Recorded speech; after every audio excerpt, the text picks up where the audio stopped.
नमस्कार दोस्तों, कैसे हो आप सब लोग। उम्मीद करता हूँ कि आप सब ठीक होंगे, स्वस्थ होंगे, आपकी पढ़ाई बढ़िया चल रही होगी। क्या डिस्कस कर रहे थे हम एनसीईआरटी को डिस्कस कर रहे थे। क्लास 6 की एनसीईआरटी डिस्कस कर रहे थे। इसमें हमारा ये 8वां चैप्टर है, 8वां अध्याय है, इसको हम डिस्कस करेंगे। सब्जेक्ट कौन सी है? सब्जेक्ट है हिस्ट्री। हिस्ट्री सब्जेक्ट है, इसको हम डिस्कस कर रहे हैं। एक बात आज मेरी ध्यान से सुनना, आप सबके होश उड़ जाएंगे, क्योंकि मैं आज एनसीईआरटी नहीं पढ़ाऊंगा। मेरे को काफ़ी सारे मैसेज आए हैं कि हमें हिस्ट्री में डर लगता है, हमें हिस्ट्री पढ़ने में सबसे ज़्यादा डर लगता है। ऐसे मेरे पास में बहुत ज़्यादा मैसेज आए हैं। तो मैंने पूछा कि डर क्यों लग रहा है, तो सबका एक ही जवाब था, क्योंकि हमें पता नहीं कि हिस्ट्री में कौन सी घटना है वो कब घटित हो रही है, कौन सा इंसिडेंट है वो कब हो रहा है, कौन सी चीज़ कब हो रही है ये पता नहीं चल रहा है। हमें क्रोनोलॉजी समझ में नहीं आ रही है। ठीक है, हमें क्रोनोलॉजी में दिक्कत हो रही है, हमें समझ में नहीं आ रहा कि कौन सी चीज़ है वो कब हो रही है। इस वजह से हमें जो सबसे ज़्यादा टफ सब्जेक्ट लगती है वो हिस्ट्री लगती है। ठीक है, तो सबसे ज़्यादा दिक्कत आ रही है हिस्ट्री में लोगों को। इस वजह से है ना, मैं आज हिस्ट्री में ये जो आपकी दिक्कत है इसको सॉल्व कर लूँगा। आंखों में नींद बहुत है, कुछ करके दिखाने का है। ठीक है, ये सब करते हैं। ठीक है, हाँ, कुछ लोगों को मज़ा आता है हिस्ट्री में, पर कुछ लोगों को इसमें दिक्कत होती है। तो भाई हमें हिस्ट्री है वो समझ में नहीं आ रही है, क्योंकि कहाँ पर क्या घटना हो रही है। नॉर्थ इंडिया में कुछ और चल रहा है, साउथ इंडिया में कुछ और ही चल रहा है, एक साथ में 5-6 इवेंट चल रहे हैं। इस वजह से हिस्ट्री है थोड़ी कन्फ्यूजिंग हो जाती है। हिस्ट्री के जो इवेंट है वो समझ आ नहीं रहे हैं, तो कैसे करें इस सबको, इसका समाधान क्या है। तो मैंने कहा भाई आज एनसीईआरटी नहीं पढ़ेंगे, आज जो ये दिक्कत है ना क्रोनोलॉजी वाली, ये पहले क्लियर कर लेंगे। तो आज हम क्या करने वाले हैं, आज ये हम करेंगे कि नॉर्थ इंडिया में कब कौन सी घटना हो रही है, उस टाइम में साउथ इंडिया में क्या होने वाला है। ठीक है, उस टाइम में पूरे वर्ल्ड में क्या हो रहा था। ये जो सारी घटना है इनको हम लिंकअप कर देंगे। मतलब नॉर्थ इंडिया में जब इस टाइम में ये घटना हो रही थी, उस टाइम में साउथ इंडिया में ये घटना हो रही थी, वर्ल्ड में ये घटना हो रही थी।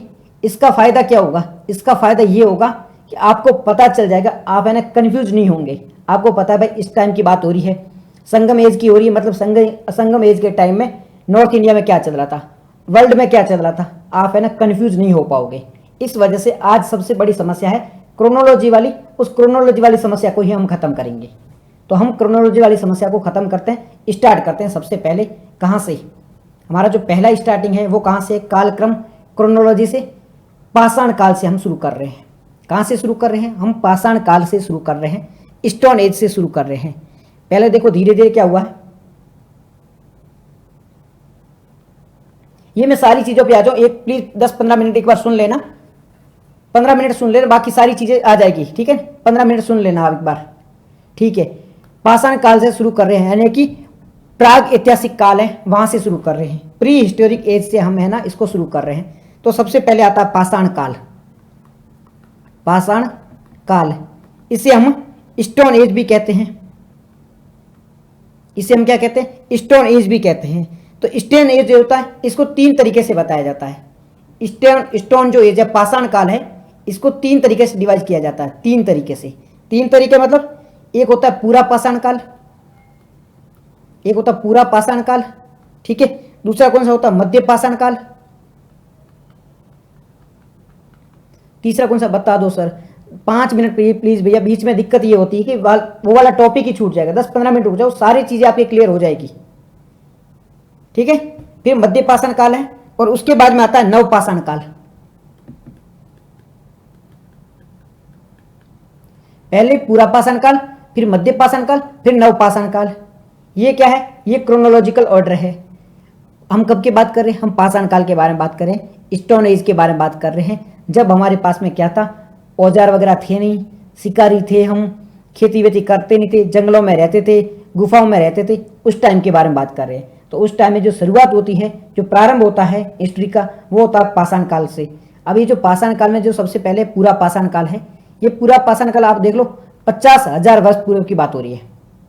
पूरा पाषाण काल में 50,000 वर्ष पूर्व के बारे में बात हो रही है। 50,000 से 10,000 वर्ष पूर्व की, 50 से 10,000 पूर्व क्या चल रहा था, पाषाण काल चल रहा था। इस टाइम में क्या था, इस टाइम में पत्थर के औजार थे, लोगों के पास में हथियार नहीं हुआ करते थे, खेती नहीं करते थे, जंगलों में रहते थे, शिकार किया करते थे। कब की बात कर रहे हैं? पूरा पाषाण काल के बारे में बात कर रहे हैं, ठीक है।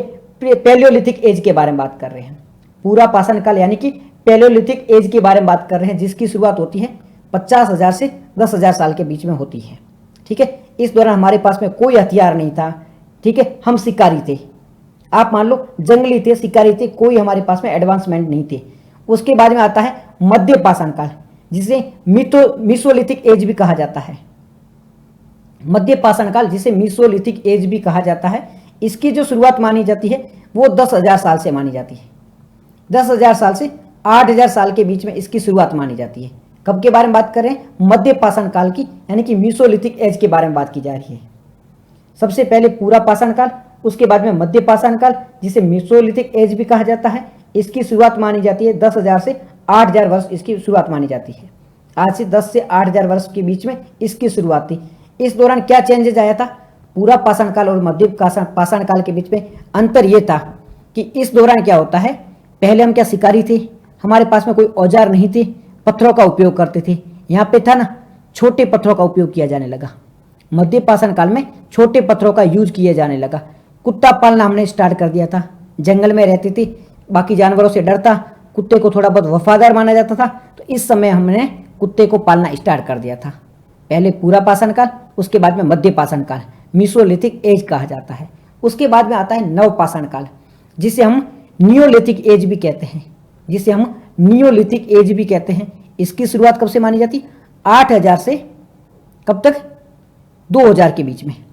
8,000 से 2,000 वर्ष के बीच में इसकी शुरुआत मानी जाती है। कब के बारे में बात कर रहे हैं? हम नियोलिथिक एज के बारे में बात कर रहे हैं, नव पाषाण काल के बारे में बात कर रहे हैं। कुत्ते आज भी वफादार होते हैं जी, ठीक है। दयाराम सहनी ने की थी जी, सब सही है, ठीक है। हम बात कर रहे हैं नव पाषाण काल की। ये 8,000 से 2,000 वर्ष के पहले की बात कर रहे हैं। यहाँ पे नव पाषाण काल की शुरुआत होती है, ठीक है। यहाँ पर नव पाषाण काल की शुरुआत हो जाती है, जो कि 8,000 से 2,000 के बीच में। अब इसमें अंतर क्या आता है? इसमें हमने खेती करना स्टार्ट कर दिया था। हम बात की थी पूरा पाषाण काल, उसमें हमने खेती नहीं कर रहे थे, ठीक है। हम खेती नहीं कर रहे थे, हम औजारों का यूज कर रहे थे, शिकारी जीवन है वो जी रहे थे। उसके बाद में मध्य पाषाण काल आ जाता है।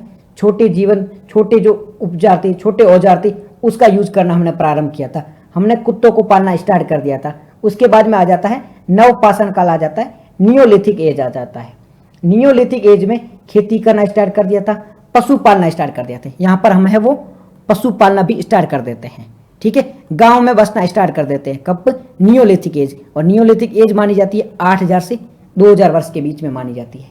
नियोलिथिक एज है वो 8,000 से 2,000 वर्ष के बीच में मानी जाती है। इस क्रोनोलॉजी को एक बार ध्यान से देख लो, कंफ्यूज मत होना, इस क्रोनोलॉजी को एक बार ध्यान से देख लो, ठीक है। सबसे पहले पूरा पाषाण काल है, फिर मध्य पाषाण काल है, फिर आ जाता है नव पाषाण काल। पूरा पाषाण काल कब से? 50 से 10,000 काल के बीच में है। इस टाइम कोई हमारे पास में एडवांसमेंट नहीं थी, जंगलों में रहते थे, शिकार किया करते थे, कोई तरीका नहीं था हमारे पास में। फिर आता है हमारे पास में मध्य पाषाण काल, जो कि 10 से 8,000 साल के बीच में था, ठीक है। यहाँ पे छोटे छोटे पत्थर के औजार थे, उसका यूज हमने स्टार्ट किया, कुत्ते को पालना शुरू किया। उसके बाद में आता है नव पाषाण काल, जिसे नियोलिथिक एज भी कहा जाता है। ये जो नियोलिथिक एज है, ये 8 से 2,000 साल के बीच में था। खेती करना स्टार्ट किया हमने, पशुपालन स्टार्ट कर दिया था। आग की आविष्कार, हाँ, आग का आविष्कार यहाँ पूरी स्टार्ट हो गया था। जब आदिवासियों ने मानव जीवन व्यतीत करना स्टार्ट किया, तब आग का आविष्कार है वो हो जाता है। 50,000 वर्ष पूर्व ही आग का आविष्कार है वो हो गया था। आग की शुरुआत वहां पर हो चुकी थी, ठीक है। तो आग के आविष्कार की बात करें तो आग है वो पहले हो चुका था। पहले हमने आग का आविष्कार सीखा, उसके बाद में धीरे धीरे हमने बसावट स्टार्ट की थी, खेती स्टार्ट की थी, फिर हमने गांव में बसना स्टार्ट किया था। तो ये एक क्रोनोलॉजी हो गई किसकी? पाषाण काल की। पाषाण काल के बाद में आता है, ये पाषाण काल के कुछ स्थानों का नाम याद रखना। पाषाण काल की कुछ साइट है, उस साइटों के नाम याद रखना, ये क्वेश्चन पूछा जा सकता है। पाषाण काल की कुछ साइट, कौन कौन सी साइट है पाषाण काल की? सबसे पहली है मेहरगढ़। मेहरगढ़ कहां पर है? पाकिस्तान में। मेहरगढ़ कहां पर है? पाकिस्तान में है। पाषाण काल की एक साइट है, इसका नाम याद रखना। इसके बाद में नेक्स्ट कौन सी साइट है? नेक्स्ट है बेलन घाटी। बेलन घाटी ये कौन सी साइट है? ये भी किसके? उत्तर प्रदेश में है। ये किस में है? उत्तर प्रदेश में है। और ये भी पाषाण काल की ही साइट है, ठीक है। उसके बाद नेक्स्ट है बुर्जहोम। उसके बाद नेक्स्ट कौन सी बुर्जहोम है, जो कि कश्मीर में है, और ये भी पाषाण काल की साइट है। तो इन 3 साइट के नाम याद रखना, मेहरगढ़ पाकिस्तान में, बेलन घाटी उत्तर प्रदेश में, और बुर्जहोम है कश्मीर में। इन 3 साइटों के नाम याद रखना। ये 3 साइट किससे संबंधित थी, ये पाषाण काल से संबंधित थी। ये 3 साइट किससे संबंधित थी, पाषाण काल से संबंधित थी। यूपीएससी प्रीलिम में क्वेश्चन पूछ सकता है। ये 3 साइट है वो कौन से काल से संबंधित थी, कहाँ पर मिलती है, इसके बारे में ध्यान रखना। ठीक है, इसके बारे में ध्यान रखना। 3 साइट है, तीनों के नाम आपको पता होना चाहिए, कौन से कालक्रम से संबंधित है ये भी बात आपको पता होनी चाहिए। मेहरगढ़ पाकिस्तान, बेलन घाटी उत्तर प्रदेश, उसके बाद में बुर्जहोम कश्मीर। ठीक है, तीनों साइटों के बारे में ध्यान रखना। ओके जी, ठीक है, तीनों साइट कंप्लीट है। उसके बाद में नेक्स्ट सही सवाल है सर, ये क्या नाम है, अजय कश्यप जी। सर क्या पूछ रहे हैं मेरे को कोई समझ नहीं, मैं कमेंट सर नहीं देख पा रहा हूँ, मेरा ध्यान है ना स्क्रीन पे है। प्लीज है ना, आपके कमेंट कोई अवॉइड हो रहे हैं तो वो नाराज मत होना, मेरे यहाँ ना स्क्रीन पे ध्यान है, आपके कमेंट में देख नहीं पा रहा हूँ, मोबाइल से रिकॉर्ड कर रहा हूँ, मेरा ध्यान है स्क्रीन पे है। ठीक है, कोई कमेंट देख लेता हूँ, बाकी कमेंट पे ध्यान नहीं जा रहा है। ओके जी, नेक्स्ट आता है ताम्र पाषाण काल। पूरा पाषाण काल हो गया, पूरा पाषाण काल में हमने पूरा देख लिया। ठीक है, मध्य पाषाण काल देख लिया, नव पाषाण काल देख लिया, इसकी 3 साइट के बारे में हमने बात की। क्रोनोलॉजिकल ऑर्डर है, तीनों के बारे में आपको आइडिया होना चाहिए। इसके बाद में नेक्स्ट जो आता है वो आता है ताम्र पाषाण काल। कौन सा आता है, ताम्र पाषाण काल। अभी ताम्र पाषाण काल जिसे हम चालकोलिथिक एज भी कहते हैं, जिसको हम क्या कहते हैं, चालकोलिथिक एज भी कहते हैं। अभी चालकोलिथिक एज जिसे हमने क्या कहा है, जिसे हमने ताम्र पाषाण काल कहते हैं। चालकोलिथिक एज जिसे हम ताम्र पाषाण काल कहते हैं, इसकी शुरुआत कब तक मानी जाती है, 2800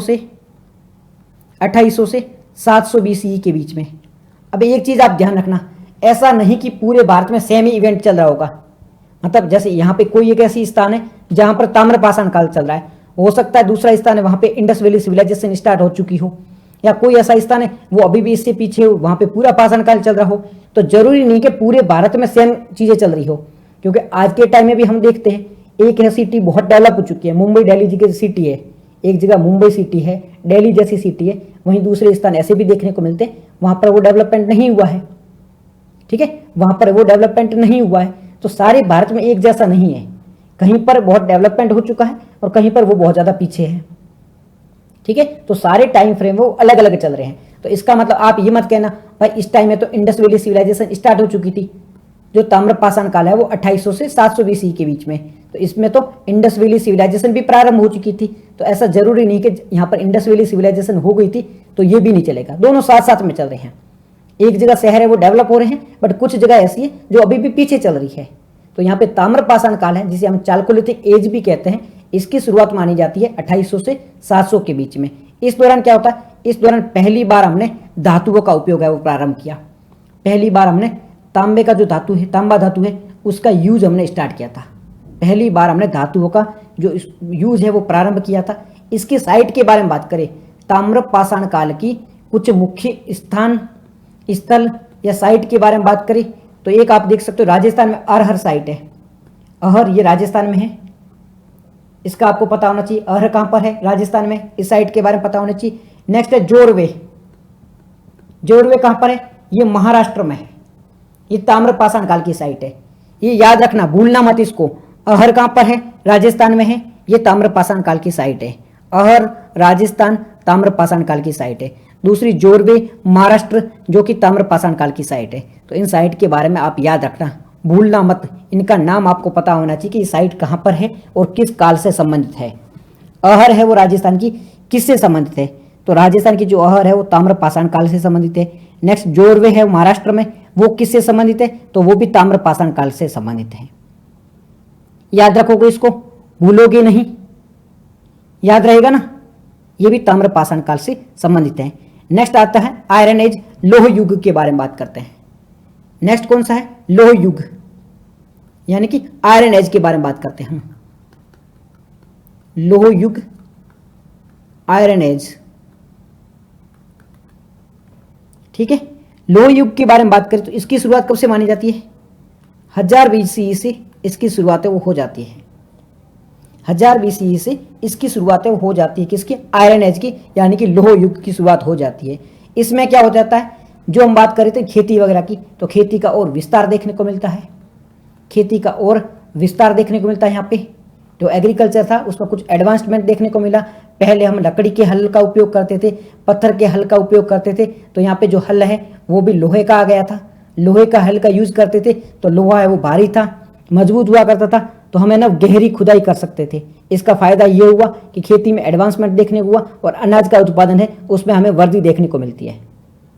अनाज के उत्पादन में हमें ग्रोथ देखने को मिलती है, हमें वृद्धि देखने को मिलती है। कब हमें आयरन एज की बात कर रहे हैं, लोह युग के बारे में बात कर रहे हैं, ठीक है, लोह युग के बारे में बात कर रहे हैं।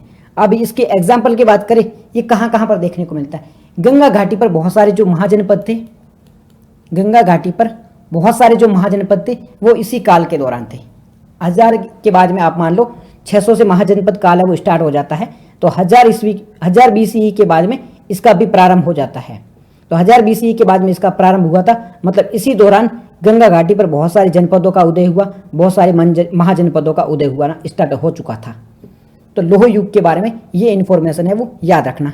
नेक्स्ट इसके बाद में आ जाता है इंडस वैली सिविलाइजेशन। अब यहाँ पे लोह युग चल रहा था एक जगह, लोह युग चल रहा था एक जगह, ताम्रपाषाण युग चल रहा था, ताम्रपाषाण चल रहा था। इसी दौरान ये जो चल रहा था, इसी दौरान एक युग का प्रारंभ होता है जिसे हम इंडस वैली सिविलाइजेशन कहा जाता है। अब ये इंडस वैली सिविलाइजेशन है ना, ये अपने आप में एक युग नहीं है, क्योंकि एक शहर था, एक सभ्यता था जो एक नदी के किनारे बसा हुआ था, इस वजह से इसे इंडस वैली सिविलाइजेशन कहा जाता है। अपने आप में ये एक सिविलाइजेशन थी जो कि एक नदी के किनारे बची हुई थी। इसे युग क्यों नहीं कहा जाता है, बिकॉज कि युग तो ये चल रहे थे, ताम्र का यूज कर रहा था तो ताम्रपाषाण काल था, लोहे का उपयोग कर रहे थे तो हमें आयरन एज कहते हैं, पत्थर का यूज कर रहे थे उसे पाषाण काल कहा जाता है। इस दौरान सारी चीजें आ गई थी, लोहे का भी यूज हो रहा था इस दौरान, तांबे का भी यूज हो रहा था इस दौरान, पत्थरों का भी उपयोग हो रहा था, और भी सारी चीजें यहाँ पे देखने को मिल जाती है। ये काफी डेवलप सोसाइटी इस टाइम में देखने को मिलते हैं, कभी बड़े बड़े शहर हमें इस टाइप में देखने को मिलते हैं, इस टाइम में हमें देखने को मिलते हैं। तो ये बात करें हम इंडस वैली सिविलाइजेशन की, तो इंडस वैली सिविलाइजेशन का जो कार्यकाल माना जाता है, टाइम फ्रेम माना जाता है, सिंधु घाटी सभ्यता, सिंधु घाटी सभ्यता, इसका जो टाइम फ्रेम माना जाता है वो 2600 से 1900 BCE के बीच में माना जाता है। 2600 से 1900 BCE के बीच में माना जाता है। किसका टाइम फ्रेम माना जाता है? सिंधु घाटी सभ्यता का, इंडस वैली सिविलाइजेशन का माना जाता है। इस दौरान हमें विकसित नगर देखने को मिलते हैं, नगर है वो काफी डेवलप देखने को मिलते हैं, योजनाबद्ध तरीके से शहर बनाए गए थे, शहर थे ना वो प्लानिंग तरीके से बनाए थे, काफी वेल प्लान्ड सिटीज देखने को मिलती है, हमें नालियां देखने को मिलती है जो भी काफी अच्छे तरीके से इसमें डेवलप की गई थी। कौन कौन से शहर इस टाइम में थे? मोहनजोदाड़ो है, हड़प्पा है, कालीबंगा है, लोथल है, इस प्रकार के कुछ हमें साइट भी देखने को मिल जाती है। इस दौरान की जो लिपि थी, जो भाषा थी, वो अभी भी पढ़ी नहीं गई है। इस टाइम की जो लिपि थी उसको अभी तक पढ़ नहीं पाए, इसलिए हमें और भी जानकारी नहीं मिल पा रही है, नहीं तो यहाँ से और भी जानकारी मिल सकती थी। काम क्या कर रहे थे इस टाइम के लोग? काम में बात करें तो एग्रीकल्चर यानी कि कृषि किया करते थे, व्यापार भी थी, मुद्रा इस समय थी नहीं, करेंसी हमें देखने को नहीं मिलती थी, वस्तु विनिमय प्रणाली थी, वस्तु के बदले में वस्तु देखने को मिल जाती थी। आपको क्रोनोलॉजी समझ आ रही है? क्रोनोलॉजी समझ तो आ रही है ना? पाषाण काल देखा, ताम्रपाषाण काल देखा, आयरन एज देखा, तो ताम्रपाषाण काल और पाषाण काल चल रहा था, इसी समय में इंडस वैली सिविलाइजेशन देखने को मिल रही है। ये क्रोनोलॉजी समझ में आ रही है? इस क्रोनोलॉजी को ध्यान से सुनना और लिख लेना, जब टाइम मिले तब इसको लिख जरूर लेना क्रोनोलॉजी को। एक बार अगर आप कालक्रम को समझ लिए, हिस्ट्री के जो इवेंट कब कब हुए थे उसको समझ लिए, तो आपको हिस्ट्री बहुत इजी लगेगी। ठीक है, तो इंडस वैली सिविलाइजेशन के बाद में आता है वैदिक काल। ठीक है, वैदिक पीरियड आता है, इंडस वैली सिविलाइजेशन के बाद आता है वैदिक काल। इंडस वैली सिविलाइजेशन के बाद में कौन सा आता है? वैदिक काल आता है।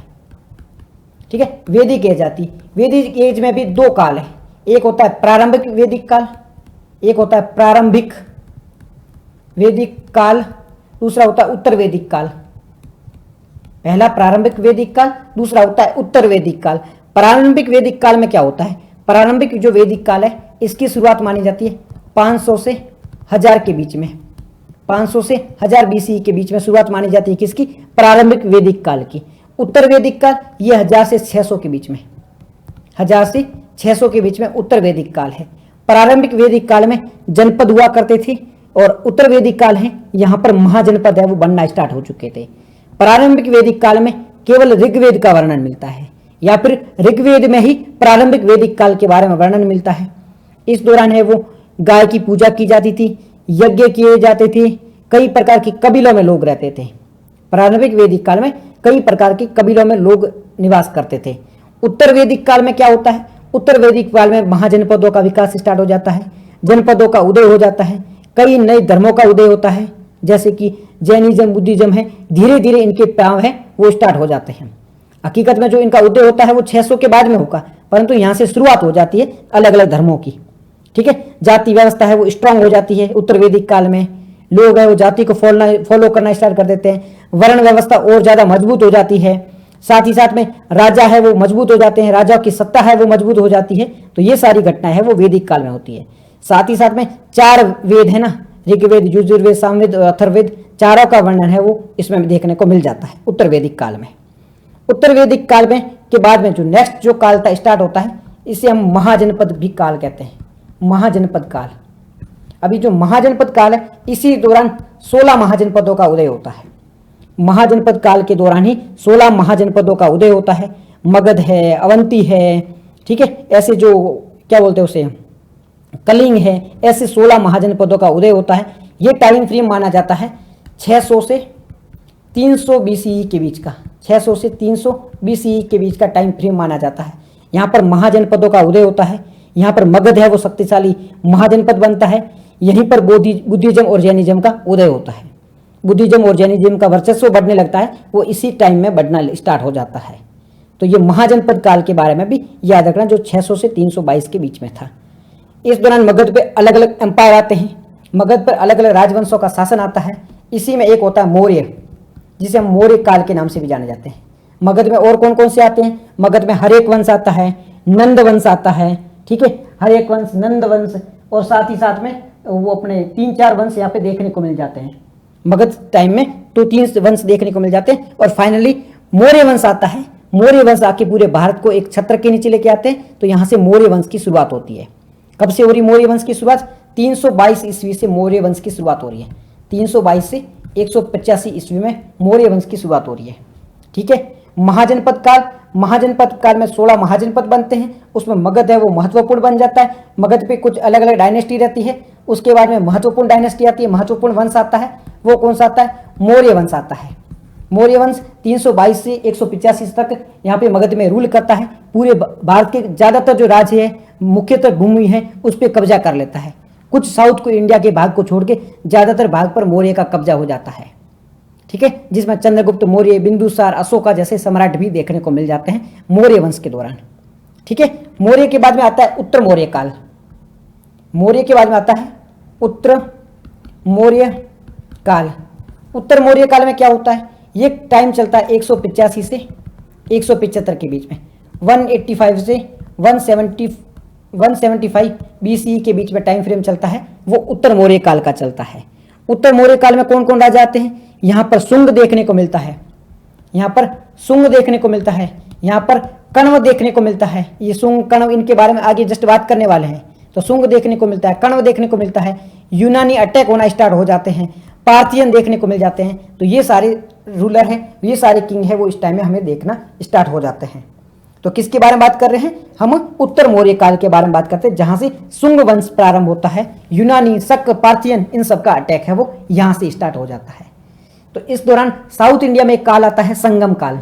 अभी हम इनकी तुलना भी करेंगे, कहां पर क्या हो रहा था, जस्ट आगे इसके बारे में बात करने वाले हैं। लेकिन अभी तो आप टाइमलाइन देख लो एक बार। अब नेक्स्ट आता है संगम काल। संगम काल कब का माना जाता है? तो ये मौर्य का समकालीन ही माना जाता है। उत्तर भारत में जब मौर्य काल चल रहा था, तब दक्षिण भारत में संगम काल चल रहा था। संगम काल है वो 600 वर्षों तक चलता है। संगम काल है वो 600 वर्षों तक चलता है। 320 ई से प्रारंभ होता है और 300 सीई तक चलता है। मतलब 300 वो मान लो, 300 ये 600 वर्षों तक संगम काल चलता है। संगम काल में भी नए नए राज्य देखने को मिलते हैं साउथ में। कौन कौन से राज्य? यहाँ पर पांड्य देखने को मिलते हैं, यहाँ पे चोल देखने को मिलते हैं, यहाँ पे चेर देखने को मिलते हैं। इनका रूल देखने को मिलता है साउथ इंडिया में। यहाँ पे तमिल जो संगम साहित्य है उसका विकास होता है, तमिल का व्यापार बढ़ता है, और जो पांडे चोल, चेर, ये राजवंश है, ये अपने आप में आगे बढ़ना स्टार्ट हो जाते हैं। इनका उदय है वो प्रारंभ हो जाता है संगम साहित्य के दौरान।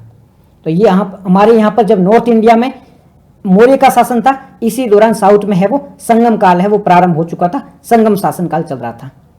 ठीक है जी, याद रहेगा। उसके बाद में नेक्स्ट आता कुषाण का काल।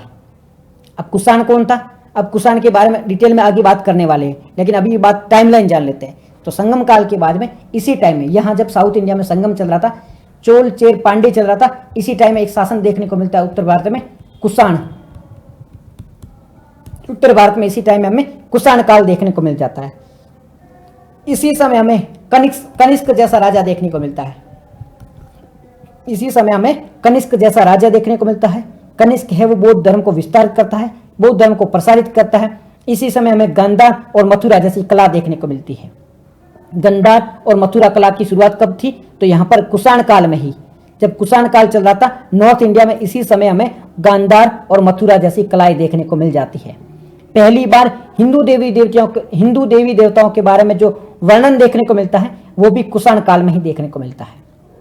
हिंदू देवी देवताओं के बारे में पहली बार जो हमें वर्णन देखने को मिलता है वो कुषाण काल के दौरान ही मिलता है। समझ में आ रहे हैं? क्रोनोलॉजी को कनेक्ट कर पा रहे हो, टाइम फ्रेम को कनेक्ट कर पा रहे हो। साउथ इंडिया में क्या चल रहा है? संगम काल चल रहा है। उत्तर भारत में इस टाइम में कुषाण काल है वो चल रहा है। ठीक है, साउथ इंडिया में इस टाइम में जब संगम साहित्य चल रहा था, संगम काल चल रहा था, इसी टाइम में नॉर्थ इंडिया में क्या चल रहा है? इसी टाइम में नॉर्थ इंडिया में है वो किसका टाइम चल रहा है? कुषाण काल चल रहा है। और कुषाण काल में धीरे धीरे हिंदू धर्म पर बढ़ावा दिया जाता है, बुद्धिज्म का विस्तारित होता है, हिंदू धर्म में मूर्तियां देखने को मिलती है। ये सारी चीजें हिंदू धर्म में देखने को मिलती है। कब मिलती है? इसके टाइम में देखने को मिलती है। यहां तक कोई दिक्कत है? टाइमलाइन को कनेक्ट कर पा रहे हो, क्रोनोलॉजी को कनेक्ट कर पा रहे हो आप?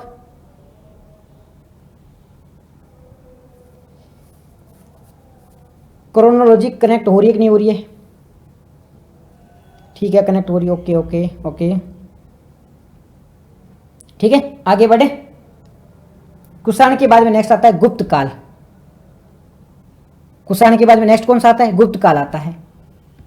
ये गुप्त काल आता है, इसे भारत का स्वर्ण युग भी कहा जाता है। गुप्त काल की शुरुआत कब से मानी जाती है?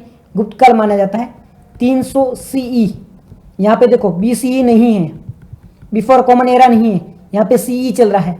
मतलब ईसा मसीह के जन्म के बाद की बात हो रही है। ईसा मसीह के जन्म के बाद के बारे में बात हो रही है। तो गुप्त काल की शुरुआत होती है 320 CE से लेकर 550 CE तक यह राज करता है। गुप्त काल का शासन कब तक चलता है? 320 CE से लेके 550 CE तक। सी का मतलब था कॉमन एरा, मतलब ईसा मसीह का जन्म हुआ था वो 0 ईस्वी में हुआ था। ईसा मसीह के जन्म के बाद की जो घटना है, यानी कि 0 डिग्री के ये 0 है ना टाइमलाइन, इसके बाद की है ना, उसे कॉमन एरा कहा जाता है। और इसके पहले है इसे BCE कहा जाता है। हाँ, एक बार दो बार मैं और बता दूंगा ना, इसको कनेक्ट जरूर करना पड़ेगा, ऐसे आपको हिस्ट्री समझ में आएगी नहीं, इसको कनेक्ट करना पड़ेगा। ठीक है, एक बार दो बार और ध्यान से देखना, आपको सारी चीजें वो कनेक्ट हो जाएगी। तो गुप्त काल की शुरुआत है 320 ईस्वी से 320 से 550 के बीच में भारत में है वो गुप्त काल का शासन देखने को मिलता है। 320 से 550 के बीच में भारत में गुप्त काल का शासन देखने को मिल जाता है। गुप्त काल के दौरान भारत को स्वर्ण युग कहा जाता है। इसे भारत का स्वर्ण युग कहा जाता है। क्यों? इसमें भारत के कल्चर का विकास हुआ था, हिंदू धर्म का विकास हुआ था, कई सारी चीजें देखने को मिलती, डेवलपमेंट देखने को मिलता, ट्रेड देखने को मिला था। इस वजह से गुप्त काल को हिंदू धर्म या भारत का स्वर्ण युग भी कहा जाता है। ठीक है, कालिदास इसी समय थे, आर्यभट्ट इसी समय देखने को मिलते हैं, 10 गुप्त है वो इसी समय देखने को मिलते हैं। कला विज्ञान के दौरान में भारत ने बहुत ज्यादा तरक्की की थी। नालंदा जो यूनिवर्सिटी है उसका वर्चस्व हमें इसी टाइम में देखने को मिलता है। इसी वजह से इसे भारत का स्वर्ण युग भी कहा जाता है। ठीक है, गुप्त के बाद में आता है उत्तर गुप्त काल। गुप्त के बाद में कौन सा आता है? उत्तर गुप्त काल देखने को मिलता है। ठीक है, उत्तर गुप्त काल में क्या होता है? उत्तर गुप्त काल मतलब पोस्ट गुप्त काल है। उत्तर गुप्त काल के बारे में बात करें, ये जो टाइम फ्रेम था ये 600 से 647 के बीच का था। 600 से 647 के बीच का था। यहाँ पर आपको हर्षवर्धन देखने को मिल जाएगा। हर्षवर्धन का रूल हमें देखने को मिल जाता है उत्तर गुप्त काल के दौरान। तो हर्षवर्धन का टाइम फ्रेम क्या था, वो था 600 से 647 के बीच में था। यहाँ पर हर्षवर्धन का टाइम देखने को मिलता है। गुप्त काल है वो एंड होता है और उसके बाद में हर्षवर्धन का काल है वो स्टार्ट हो जाता है। इस दौरान है ना कन्नौज का महत्व है वो बढ़ जाता है। इस दौरान कन्नौज का महत्व है वो बढ़ जाता है। कन्नौज को हर्षवर्धन है वो अपनी राजधानी बनाता है और कन्नौज का महत्व है वो बढ़ जाता है। बाणभट्ट है वो इसी समय में थे। बाणभट्ट किस समय थे, तो बाणभट्ट है वो उत्तर गुप्त काल में थे या फिर हर्षवर्धन के टाइम में थे। हेनसांग है चाइनीज एक यात्री थे, हेनसांग जिनका नाम था हेनसांग। हेनसांग नाम के एक चाइनीज यात्री थे, वो भारत यात्रा करते हैं, वो इसी समय करते हैं। यूपीएससी प्रीलिम में बहुत बार इन पे क्वेश्चन पूछ सकी है। ठीक है, बाणभट्ट है वो किसके टाइम में थे। ठीक है, हेनसांग है वो भारत में कब आता है, यूपीएससी ने बहुत बार क्वेश्चन पूछ सकी है। तो ध्यान से सुनना, ध्यान से देखना और याद करने की कोशिश करना। बहुत बार इससे क्वेश्चन आए हैं। बाणभट्ट किसके समय में था, आर्यभट्ट किसके समय में था, कालिदास किसके समय में था, दस गुप्त है वो किसके समय में था। ठीक है, हेनसांग ने भारत में यात्रा कब की थी। तो ये सारी चीजें हैं वो क्रोनोलॉजिकल ऑर्डर में पूछेगा। यूपीएससी ऐसे पूछेगा निम्नलिखित में से कौन सी घटना पहले हुई थी, फिर बता देगा बाणभट्ट का जन्म हुआ था, हेनसांग की यात्रा हुई थी, नालंदा विश्वविद्यालय का वर्चस्व है, कालिदास का जन्म हुआ था। ऐसे लिंक करके आपको क्वेश्चन पूछ सकता है। तो प्लीज ध्यान से सुनना और याद करने की कोशिश करना कि कौन सी घटना है वो कब हो रही है। नालंदा के बारे में, कालिदास के बारे में, आर्यभट्ट के बारे में ये बात कब हो रही है, ये गुप्त काल के टाइम में हो रही है। और बात कर रहे हैं बाणभट्ट की, हेनसांग की, तो ये कब कर रहे हैं हम, ये उत्तर गुप्त काल के बारे में बात कर रहे हैं, यानी कि हर्षवर्धन के टाइम की बात कर रहे हैं। ठीक है, हर्षवर्धन ने बौद्ध धर्म को भी संरक्षण दिया था। हर्षवर्धन ने बुद्धिज्म को भी प्रोटेक्ट किया था। ठीक है जी, ठीक है, याद रहेगा यहां तक, कोई दिक्कत नहीं है। ओके, अब जब भारत में ये सारी घटना हो रही थी, इस दौरान दूसरी जगह पर क्या चल रहा था, भारत में ये हो रहा था, इस दौरान अफ्रीका में क्या चल रहा था, बाकी जगह क्या चल रहा था। तो हम बात करें भारत में जब पूरा पाषाण काल चल रहा था ना, भारत में पूरा पाषाण काल चल रहा था, इस दौरान बात करें विश्व में क्या चल रहा था, तो विश्व में यहां पर अफ्रीका में मानव है उसका विकास हो रहा था। मतलब हमने क्या किया था, पत्थरों का यूज करना प्रारंभ कर दिया था। अफ्रीका हमारे से पीछे थे, वहां पर क्या अभी तक मानव है वो विकसित होना स्टार्ट हुआ है। अभी तक वो जानवरों जैसा ही है, अभी तक वो बंदरों जैसा ही है, चिंपैंजी जैसा ही है, अभी उनका विकास है वो प्रारंभ हुआ है। तो आप देख लो अफ्रीका हमारे से पीछे है। ठीक है, फिर हमारे यहाँ पे नवपाषाण काल आता है। याद तो करना पड़ेगा, ऐसे नहीं रहेगा, याद करना पड़ेगा। उसके बाद में हमारे यहाँ पर नवपाषाण काल आता है। एक दो बार ध्यान से देखना, याद हो जाएगा। हमारे यहाँ पर नवपाषाण काल आता है। इस दौरान बाकी वर्ल्ड में क्या हो रहा है, वर्ल्ड में मिस्र में क्या होता है, खेती स्टार्ट होती है। चाइना में मानव का विकास स्टार्ट हो जाता है। ठीक है, हमारे यहाँ पर नवपाषाण काल था ना, तो मिस्र है, चाइना है, मेसोपोटामिया है, यहाँ पर खेती है वो स्टार्ट होती है। तो हमारा नवपाषाण काल चाइना, मिस्र, मेसोपोटामिया में इस दौरान है वो खेती स्टार्ट हो जाती है। ये भी हमारे साथ साथ में ग्रो करते स्टार्ट हो जाते हैं। फिर हमारे यहाँ पे आता है ताम्रपाषाण काल। हमारे यहाँ पे ताम्रपाषाण काल था, ताम्रपाषाण काल था। इस दौरान वर्ल्ड में क्या हो रहा था, इस दौरान मेसोपोटामिया, मिस्र, चीन है, यहाँ पर सभ्यता है वो धीरे धीरे प्रारंभ हो चुकी थी जब हमारे यहाँ पे ताम्रपाषाण काल था। ताम्रपाषाण काल कब था, ये मान लो आप 1500 से 700 के बीच में स्टार्ट हो जाता ताम्रपाषाण काल। इस दौरान मेसोपोटामिया की सभ्यता बनती है, चाइना में सभ्यता बनती है, मिस्र में सभ्यता बनती है। जैसे कि मिस्र में पिरामिड है वो बनना स्टार्ट हो जाते हैं। मेसोपोटामिया में एक लिपि देखने को मिलती है। चाइना में हांग हो सभ्यता है उसका प्रारंभ हो जाता है। चाइना की हांग हो सभ्यता, मैं लिख देता हूं, यहाँ पे मिस्र में सभ्यता होती है, चाइना में हांग हो सभ्यता है, वो हांग हो सभ्यता प्रारंभ हो जाती है। इनको सबको लिंक करने की कोशिश करना, अलग से पढ़ाओगे कंफ्यूज हो जाओगे, समझ में नहीं आएगा। एक बार लिंक करने की कोशिश करना। ठीक है, लिंक अप होगा नहीं, मैं कह रहा हूं, ध्यान से सुनना और लिंक करने की कोशिश करना। पूरा पाषाण काल वर्ल्ड में मानव का विकास हो रहा है। नवपाषाण काल मिस्र है, मेसोपोटामिया हो, चाइना है, खेती की शुरुआत हो चुकी है। हमारे यहाँ पे नवपाषाण काल आया, चाइना, मेसोपोटामिया, वहां पर खेती शुरुआत हो चुकी थी। हमारे यहाँ पे ताम्रपाषाण काल आया, इस दौरान चाइना, मिस्र में सभ्यता प्रारंभ हो चुकी थी, मेसोपोटामिया में सभ्यता प्रारंभ हो चुकी थी। ठीक है, मिस्र में जो पिरामिड बनता है वो इसी टाइम में बना था। चाइना में जो हांग हो सभ्यता है वो इसी टाइम में प्रारंभ हुई थी। ठीक है जी, याद रहेगा, कोई डाउट नहीं है।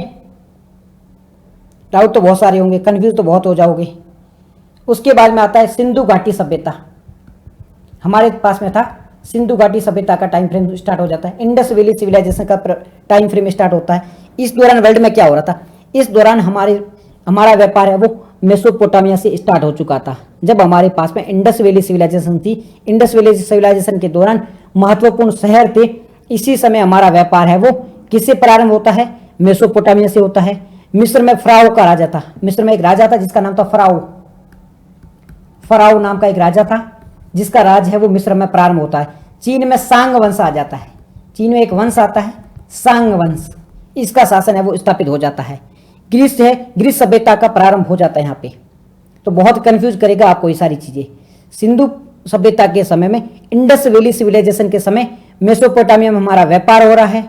मिस्र में फराओ का शासन आ जाता है और चाइना में सांग वंश का शासन है वो आ जाता है।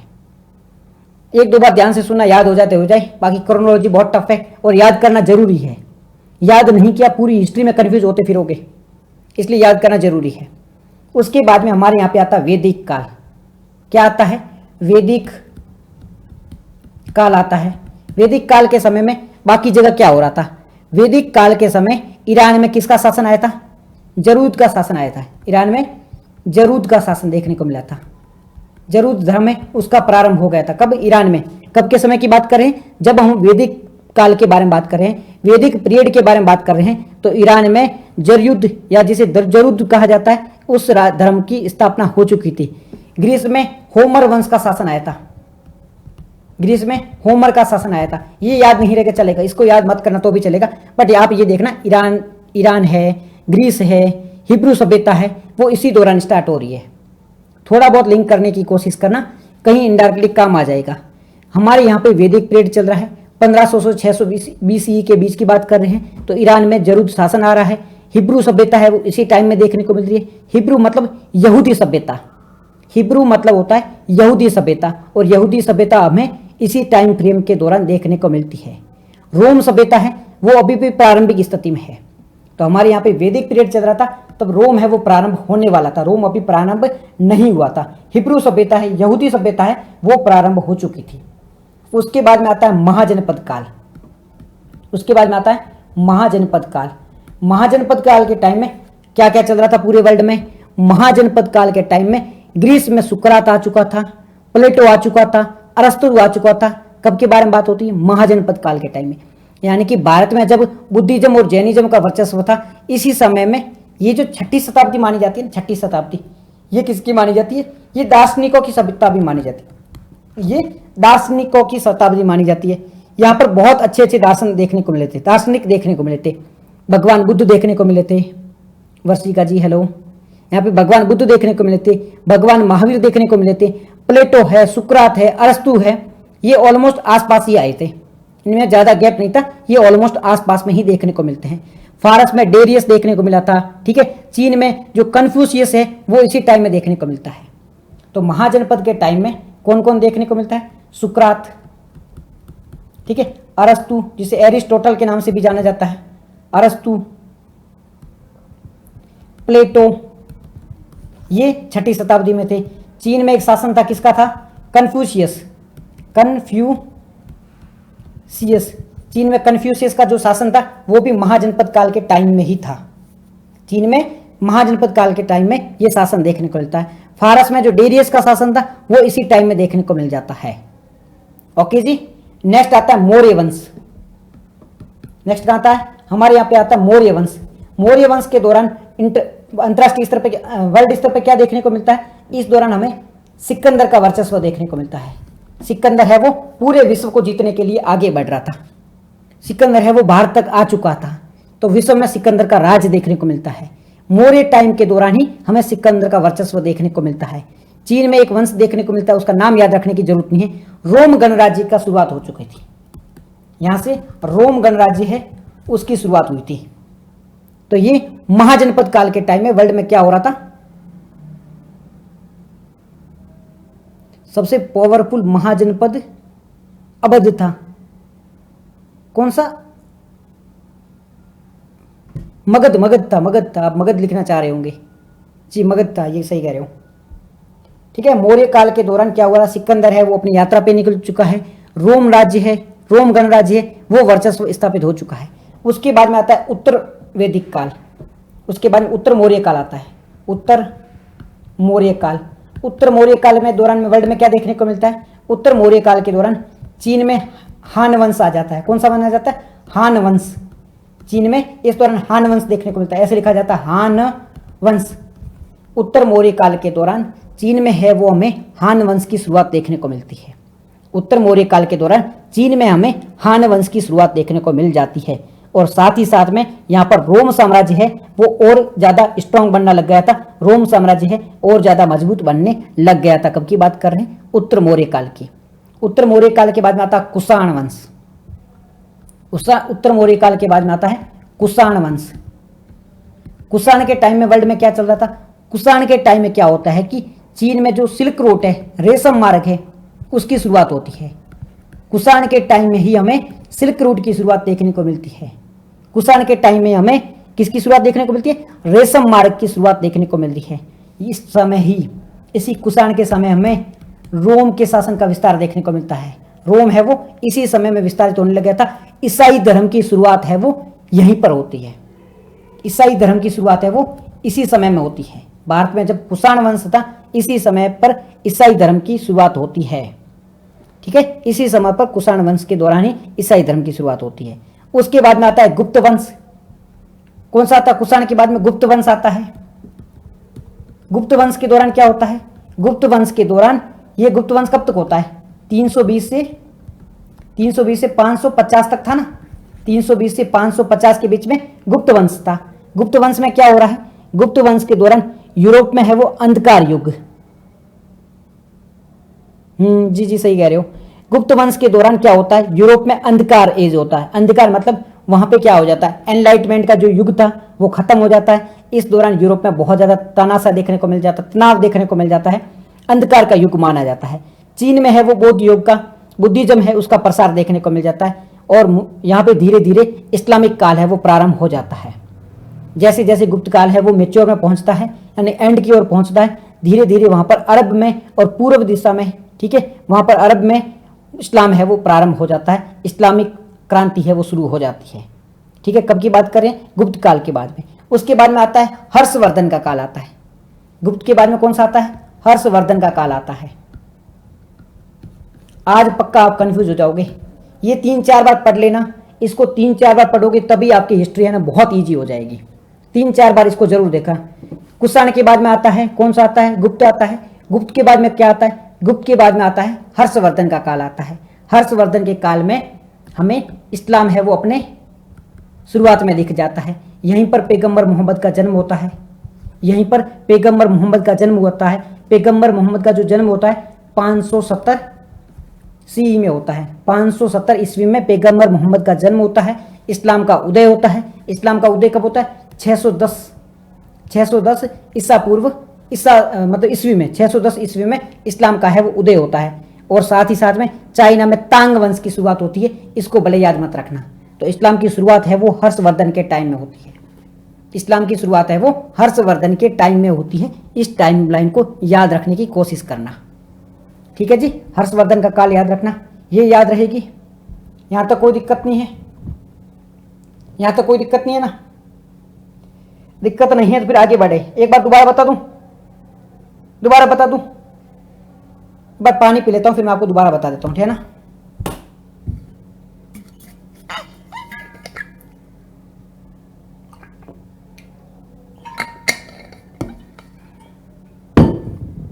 ठीक है जी, दोबारा देखो। भारत में होता है नवपाषाण काल।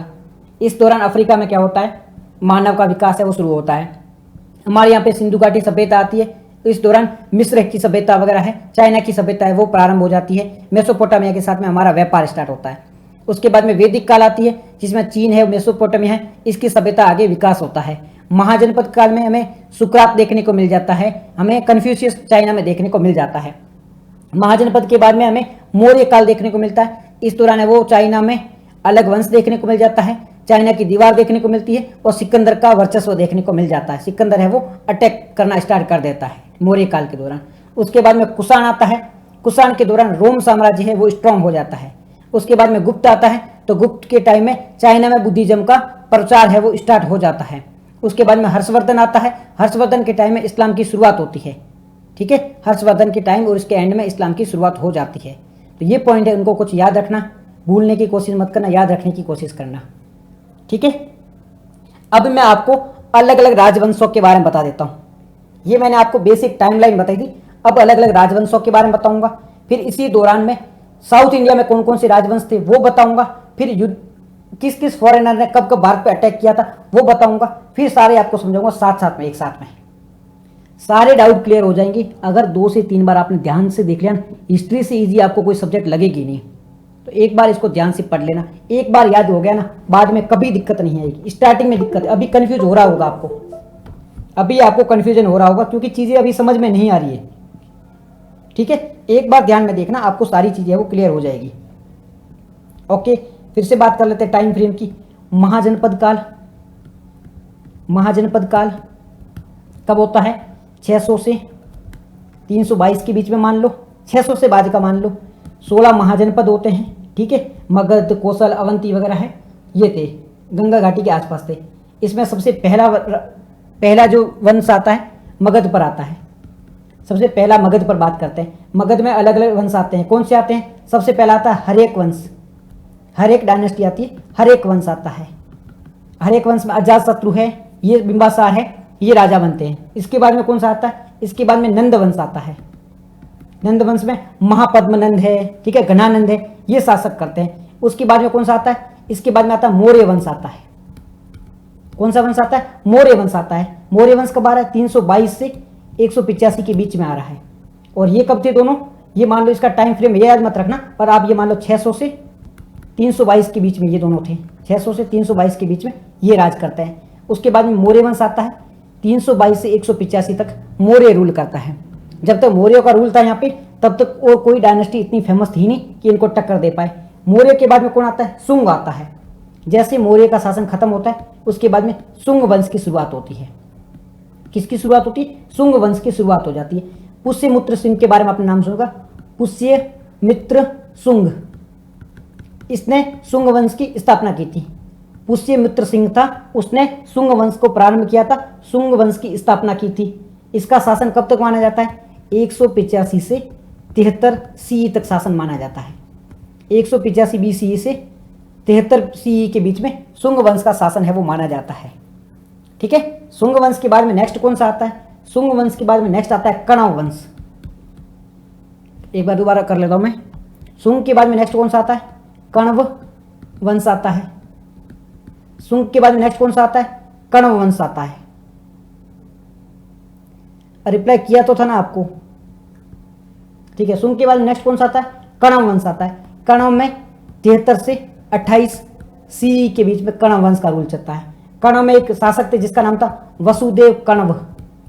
कण्व में एक शासक थे वसुदेव कण्व। कण्व में शासक का नाम याद रखना, वसुदेव कण्व था। याद रखने की कोशिश करना, भूलना मत, टफ लगाना मत, टफ लगा के कंफ्यूज करके छोड़ना मत, याद जरूर कर लेना, हिस्ट्री इजी हो जाएगी। ठीक है, याद रखना, हिस्ट्री इजी हो जाएगी। ठीक है, तो यहाँ पे कण्व वंश आ रहा है। शुंग के बाद में कौन सा आ रहा है? कण्व वंश आ रहा है। शुंग के बाद में कौन सा आ रहा है? कण्व वंश आ रहा है। कण्व में कौन था? वसुदेव कण्व था। उसके बाद में आता है सातवाहन वंश। उसके बाद में आता है सातवाहन वंश। उसके बाद में कौन सा वंश आता है? कण्व के बाद में सातवाहन वंश आता है। कब आता है सातवाहन वंश? 230 BCE के दौरान आता है। और ये कब तक चलता है? ये चलता है 220 CE तक चलता है। ये जो कण्व चल रहा था, ये शुंग चल रहा था, इसके साथ साथ में सातवाहन भी चल रहा था। जब भारत में कण्व वंश का रूल चल रहा था, एक जगह पर शुंग वंश का रूल चल रहा था, इसी समय, इन दोनों के समय साउथ इंडिया में सातवाहन का शासन चल रहा था। ये भारत है, नॉर्थ इंडिया में कौन चल रहा है? कण्व चल रहा है, शुंग चल रहा है। इसी दौरान साउथ इंडिया में कौन चल रहा है? सातवाहन चल रहा है। भारत बहुत बड़ा है, सब जगह एक व्यक्ति रूल नहीं कर पाएगा, तो अलग अलग जगह है वो अलग अलग राजा रूल कर रहे हैं। तो यहाँ पे कण्व और शुंग चल रहे थे, इसी समय में सातवाहन का रूल है वो कहाँ चल रहा था? दक्षिण भारत में। जब उत्तर भारत में कण्व और शुंग का रूल चल रहा था, कण्व और शुंग है वो रूल कर रहे थे, इसी समय सातवाहन का रूल चल रहा था। कहाँ पर सातवाहन रूल कर रहे थे? दक्षिण भारत में सातवाहन है वो रूल कर रहे थे। याद रहेगा। अब एक राजा का नाम बताओ, गोमती पुत्र सातकर्णी। गोमती पुत्र सातकर्णी कौन था? ये गोमती पुत्र सातकर्णी सातवाहन वंश का शासक था। गोमती पुत्र सातकर्णी सातवाहन वंश का शासक था। इसके बाद में कौन सा आता है? इसके बाद में आता है इक्ष्वाकु वंश। ये भी दक्षिण भारत में देखने को मिलता है, इक्ष्वाकु वंश। इक्ष्वाकु वंश कहां पर देखने को मिलता है? दक्षिण भारत में देखने को मिलता है। इक्ष्वाकु वंश कब देखने को मिलता है? 245 से 340 के बीच में। सातवाहन जब एंड होने वाला होता है, इसी समय दक्षिण भारत में आंध्र प्रदेश के आसपास में एक राज्य देखने को मिलता है, इक्ष्वाकु वंश का शासन देखने को मिलता है। इक्ष्वाकु वंश का शासन देखने को मिलता है। कहां पर देखने को मिलता है? दक्षिण भारत में देखने को मिलता है। एक राजा का नाम बताओ। राजा का नाम था वशिष्ठ पुत्र चतुर्मुख। वशिष्ठी पुत्र चतुर्मुख।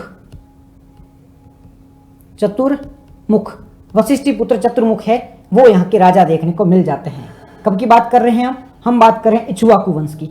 इक्ष्वाकु के बाद में जब इक्ष्वाकु एंड हो जाता है या इसी के टाइम में चेर, चोल, पांड्य देखने को मिलते हैं। इसी समय में चेर, चोल और पांड्य, इसी समय में चेर, चोल, पांड्य, दक्षिण भारत में हमें 3 राजवंशों का उदय देखने को मिलता है। ये दक्षिण भारत है, यहाँ पे चेर, चोल और पांड्य, इन तीनों का रूल देखने को मिलता है। कब देखने को मिलता है? ये आप मान लो जो 100-150 की शताब्दी थी ना, 100 ईस्वी के बाद में यहाँ पर हमें चोर, चेल, पांड्य 3 राजवंशों का शासन देखने को मिल जाता है। 3 राजवंशों का शासन देखने को मिल जाता है। गुप्त वंश के बाद में आप मान लो, या गुप्त वंश का जब स्टार्ट होने वाला था, नॉर्थ इंडिया में गुप्त वंश का शासन स्टार्ट होने वाला है। इसके साथ में जो आप मान लो कि कण्व है, शुंग है, ये रूल कर रहे हैं। इसी दौरान एक शासन स्टार्ट होता है जिसे चोर, चेल, पांड्य, ये ट्रायंगल बनता है। इस ट्रायंगल में 3 शासन था, चोर का था, चोलों का था, पांड्य का था और चेरों का था। साउथ भारत में 3 राजवंश देखने को मिलते हैं, चोर, चेल, पांड्य। कोई पूछेगा चोर, चेल, पांड्य कब थे, तो ये आप मान लो 300 ईस्वी से पहले थे, 300 ईस्वी के आसपास थे। बाद वाले नहीं थे, मध्यकालीन भारत में नहीं थे, एंशियंट भारत का पार्ट है। थोड़ा बहुत ऐसे समझने की कोशिश करो, एंशियंट भारत का पार्ट है। कण्व वंश के बारे में बात करें, शुंग वंश के बारे में बात करें, वो टाइमलाइन थी। ठीक है, जब हम गुप्त वंश के बारे में बात करें, उसी टाइम में हमें ये चोर, चेल, पांड्य देखने को मिलते हैं। ठीक है, इसी दौरान चोर, चेल, पांड्य के दौरान उत्तर भारत में एक और राजवंश देखने को मिलता है, कुषाण राजवंश। कौन सा देखने को मिलता है? कुषाण राजवंश देखने को मिलता है। उत्तर भारत में कुषाण राजवंश देखने को मिलता है। कनिष्क, इसके राजा कौन थे? कनिष्क थे। और टाइमलाइन क्या थी? ये मान लो 250 के आसपास की टाइमलाइन के बारे में बात कर रहे हैं। तो कुषाण है वो इसी टाइम में थे, ये सारे एक टाइम में थे। कुषाण है, ये चोर, चेल, पांड्य है, सातवाहन है, ठीक है, शुंग है, ये सारे है ना एक साथ ही रूल कर रहे हैं, अलग अलग जगहों पर एक साथ ही रूल कर रहे हैं। तो ये ऑलमोस्ट सारे हैं वो समकालीन है। कुषाण, सातवाहन, शुंग, ये थोड़ा बहुत ही इनमें अंतर है, ऑलमोस्ट है, ये समकालीन ही है सारे के सारे। तो कंफ्यूज मत होना इनमें पहला कौन सा बाद का कौन सा, ये ऑलमोस्ट समकालीन है, एक साथ ही रूल कर रहे हैं। कोई 10 साल पहले है तो कोई 10 साल बाद में आ रहा है। ठीक है, ज्यादा इनमें अंतर है नहीं। ठीक है, कुषाणों के बाद में एक नया वंश देखने को मिलता है, नागवंश है। ये ज्यादा समय तक रहा नहीं था, छोटा मोटा इसका वर्चस्व देखने को मिलता है नागवंश का। ठीक है, नागवंश के बाद में एक और वंश देखने को मिलता है, वाकाटक। वाकाटक, ये हमें साउथ भारत में देखने को मिलता है, वाकाटक डायनेस्टी देखने को मिल जाती है। कहां पर? साउथ भारत में हमें एक डायनेस्टी देखने को मिलती है, वाकाटक डायनेस्टी। वाकाटक राजवंश हमें दक्षिण भारत में देखने को मिल जाता है। कब देखने को मिलता है? जब उत्तर भारत में गुप्त वंश की शुरुआत होती है, उसके आसपास में, गुप्त वंश के आसपास आप मान लो कि साउथ भारत में वाकाटक राजवंश की शुरुआत हो जाती है। ये केरल है, कर्नाटक है, यहां पर ये देखने को मिल जाते हैं। एक राजा का नाम बताओ, प्रश्वसेन। प्रश्वसेन एक राजा थे इनके, प्रश्वसेन एक इनके राजा थे, प्रवरसेन, ये आप एक इनके राजा का नाम था, प्रवरसेन इनके राजा का नाम था। इसके बाद में गुप्त वंश आ जाता है उत्तर भारत में। इसी टाइम में ये जो वाकाटक वंश चल रहा था, इसी टाइम में उत्तर भारत में हमें गुप्त वंश देखने को मिल जाता है। गुप्त वंश में हमें चंद्रगुप्त फर्स्ट देखने को मिलता है, किंग। उसके बाद में समुद्रगुप्त देखने को मिलता है, विक्रमादित्य है वो देखने को मिल जाता है। तो ये गुप्त वंश के कुछ राजा थे। गुप्त वंश के बाद में हुन है वो विदेशी होते हैं, हुन आक्रमण कर लेते हैं, तो हुनों का हमें आक्रमण देखने को मिलता है। गुप्त वंश जैसे खत्म होता है, इसी समय हमें हुनों का आक्रमण देखने को मिल जाता है। मैं अलग से भी आपको बता दूंगा कि हुनों का आक्रमण कब हुआ था। ठीक है, इसी समय हमें हुनों का आक्रमण देखने को मिल जाता है। ठीक है, और हुन का जैसे आक्रमण हो रहा था, इसी समय ये हुन के टाइम में ही हमें देखने को मिलता है हर्षवर्धन। हुण के टाइम में हमें हर्षवर्धन देखने को मिलता है, पुष्य भूति देखने को मिलता है, पुष्य भूति देखने को मिलता है, हर्षवर्धन देखने को मिलता है। कब की बात कर रहे हैं? 600 से 700 के बीच की बात कर रहे हैं, जब हर्षवर्धन रूल कर रहा था। इसी समय हूण का आक्रमण हुआ था। तो हर्षवर्धन है, हूण है, ये समकालीन थे। अभी सारी डाउट मैं क्लियर कर दूंगा, टेंशन मत करो, आपके सारे डाउट है वो क्लियर कर दूंगा। ठीक है जी, टेंशन मत करो, आपके सारे डाउट क्लियर हो जाएंगे। जब यहाँ पे हर्षवर्धन रूल कर रहा था, इसी समय हमें एक और डायनेस्टी देखने को मिलती है, पल्लव वंश। अब ये पल्लव कहाँ देखने को मिलता है? ये भी दक्षिण भारत में, साउथ इंडिया में हमें पल्लव वंश है वो देखने को मिलता है। पल्लव वंश कब था? आप मान लो 700 से 800 के बीच में, 700 से 800 के बीच में हमें पल्लव डायनेस्टी वो देखने को मिलती है। राजा का नाम था महेंद्र वर्मन, महेंद्र वर्मन था राजा का नाम था। नरसिंह वर्मन है वो राजा का नाम था। तो दो महत्वपूर्ण राजा थे, महेंद्र वर्मन और नरसिंह वर्मन। इसी दौरान जो कांची के है ना, तमिल में कांचीपुरम में, उसी की शुरुआत है वो इसी दौरान हुई थी। ठीक है, तो पल्लव के बाद में हमें एक और वंश देखने को मिलता है, चालुक्य वंश। पल्लव के बाद में हमें चालुक्य वंश देखने को मिलता है, जो इनके आसपास ही था। पल्लव के आसपास ही हमें चालुक्य वंश देखने को मिल जाता है। ये चालुक्य कहाँ का थे? बादामी के चालुक्य थे, क्योंकि चालुक्य हमें दो जगह देखने को मिलते हैं, एक पश्चिम में भी चालुक्य देखने को मिलते हैं, एक पूर्व में भी चालुक्य देखने को मिलते हैं। तो आइए हम बादामी के चालुक्य के बारे में बात कर रहे हैं। पल्लव वंश के आसपास में हमें चालुक्य वंश देखने को मिल जाते हैं, और चालुक्य के बाद में हमें देखने को मिलते हैं राष्ट्रकूटा। पल्लव के बाद में चालुक्य, चालुक्य के आसपास में हमें राष्ट्रकूट देखने को मिल जाते हैं। तो ये राष्ट्रकूट है, चालुक्य है, पल्लव है, ये सारे आसपास में ही हैं, इनमें ज्यादा अंतर नहीं है, ये सिमिलर एक टाइम में ही बात कर रहे हैं। राष्ट्रकूटा, पल्लव, चालुक्य ये आसपास में ही है। हर्षवर्धन है, इनसे थोड़ा ही पहले हुआ था हर्षवर्धन। ठीक है, हर्षवर्धन इनसे थोड़ा ही पहले हुआ था। गुप्त वंश इनसे बहुत पहले हो जाता है, गुप्त वंश इनसे पहले था, ये गुप्त वंश के टाइम में नहीं थे। पल्लव, चालुक्य, राष्ट्रकूट है, ये तीनों आसपास में। चोर, चेल, पांडे ये तीनों आसपास पे। फिर से मैं बता रहा हूं, चोर, चोल, चेर, पांडे ये तीनों पहले हो गए थे।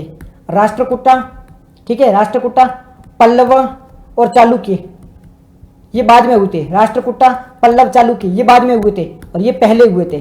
कंफ्यूज मत होना, चोर, चेल, पांडे ये पहले हो चुके हैं, राष्ट्रकूटा, पल्लव, चालुक्य ये बाद में हुए हैं। इन तीनों का आपस में संघर्ष चलता है, और चोर, चेल, पांडे इन तीनों का भी आपस में संघर्ष चलता है। वो तीन अलग थे, ये तीन अलग वंश है। तो इनका क्या आपस में इनका आपस में संघर्ष चलता रहता है, इस वजह से कंफ्यूजन भी हो जाता है कि चोर, चेल, पांडे कब थे, राष्ट्रकूटा, पल्लव और चालुक्य कब थे। तो ये तीनों अलग अलग टाइम पीरियड में थे। ठीक है, ये 5, 10 साल, 20 साल पहले हुए थे, ये बाद में हुए हैं। ठीक है, तो ऐसे समझ के चलना आप। राष्ट्रकूटा, राष्ट्रकूट के बाद में हमें देखने को मिलता है गुर्जर प्रतिहार।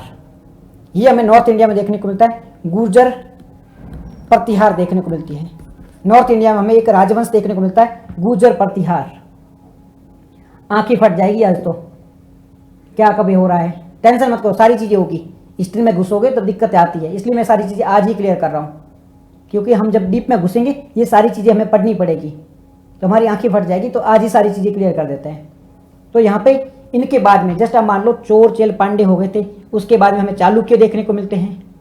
हाँ, चोर, चेल, पांडे ये पहले हो गए थे, उसके बाद में चालुक्य, राष्ट्रकूटा और पल्लव देखने को मिलते हैं। इसी समय हमें गुर्जर प्रतिहार देखने को मिलते हैं, इसी समय हमें गुर्जर प्रतिहार देखने को मिलते हैं।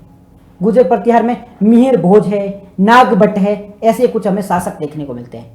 मिहिर भोज है, नागभट्ट है, ऐसे हमें कुछ शासक भी देखने को मिलते हैं। गुर्जर प्रतिहार मुख्यतः राजस्थान में हुआ करते थे, राष्ट्रकूटा महाराष्ट्र में हुआ करते थे, चालुक्य है वो कर्नाटक में हुआ करते थे, पल्लव है वो तमिल में हुआ करते थे। ठीक है, इनके बाद में गुर्जर प्रतिहार की टक्कर लेने के लिए एक और वंश आता है, पाल वंश। गुर्जर प्रतिहार है, इनको टक्कर देने के लिए एक और राजवंश आता है, पाल राजवंश आता है, पाल वंश। ये किसको टक्कर देता है? ये गुर्जर प्रतिहार को टक्कर देता है। तो गुर्जर प्रतिहार को टक्कर देने के लिए एक और राजवंश आता है, पाल वंश आता है। तो पाल वंश को भी याद रखना। पाल वंश कब आता है? ये गुर्जर प्रतिहार के आसपास ही आता है, जिसमें गोपाल है, धर्मपाल है, कुछ महत्वपूर्ण शासक थे। धर्मपाल, गोपाल कुछ महत्वपूर्ण शासक थे। ये पाल वंश है, ये कहां पर था? ये आज का जो पश्चिम बंगाल है ना, वहां पर इनका वर्चस्व देखने को मिलता है। तो पाल वंश कहाँ थे? पश्चिम बंगाल में थे। गुर्जर प्रतिहार राजस्थान, गुजरात यहाँ के आसपास मान लो, मध्य प्रदेश में मान लो। ठीक है जी, तो यहाँ पर एक डायनेस्टी देखने को मिलती है, पाल वंश देखने को मिलता है। सिंध में इसी समय पे सिंध में हमें सैंधव वंश देखने को मिलता है, इसी समय हमें सिंध में सैंधव वंश है वो देखने को मिल जाता है। ठीक है, जिसमें भोजराज है वो शासक था, सैंधव वंश हमें देखने को मिल जाता है। ओके जी, फिर बाद में धीरे धीरे हमें चौहान वंश देखने को मिलता है, कलचुरी वंश देखने को मिलता है, चंदेल वंश देखने को मिल जाता है। ये बात की है, ये मिडाइवल भारत में आ जाता है, मध्यकालीन भारत में आ जाता है। इसको अभी नहीं देखेंगे, अभी ओनली एंशियंट हिस्ट्री के बारे में ही बात कर रहे हैं। कुछ पल्ले पड़ा, कुछ पल्ले पड़ा है?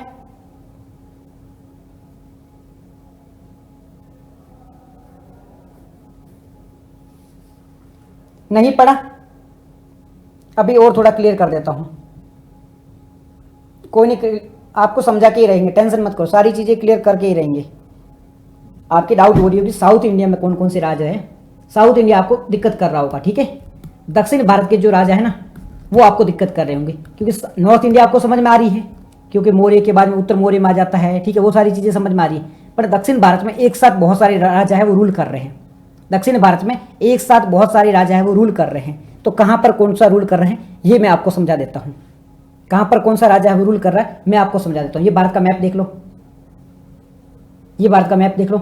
अब मैं टाइम डिवीजन आपको समझाने की कोशिश करता हूं। सबसे पहले होता है संगम युग, दक्षिण भारत की बात कर रहा हूं, ओनली दक्षिण भारत को टारगेट कर रहा हूं। ठीक है, संगम युग होता है। संगम युग में क्या होता है, और संगम युग कब का था? जब हमारे यहाँ पे मौर्य वंश चल रहा था ना, जब हमारे यहाँ पे मौर्य चल रहा था, इसी दौरान दक्षिण भारत में संगम युग चल रहा था। जब हमारे यहाँ पे चंद्रगुप्त मौर्य ये रूल कर रहे थे, उसी दौरान दक्षिण भारत में संगम युग चल रहा था। संगम मतलब क्या होता है? तमिल में जो कवि होते हैं ना, तमिल के जो कवि थे वो आपस में मिले और उन्होंने कुछ रचनाएं की थी, उसे संगम युग कहा जाता है। तो ये जो संगम युग था, इस दौरान हमें कुछ वंश देखने को मिलते हैं।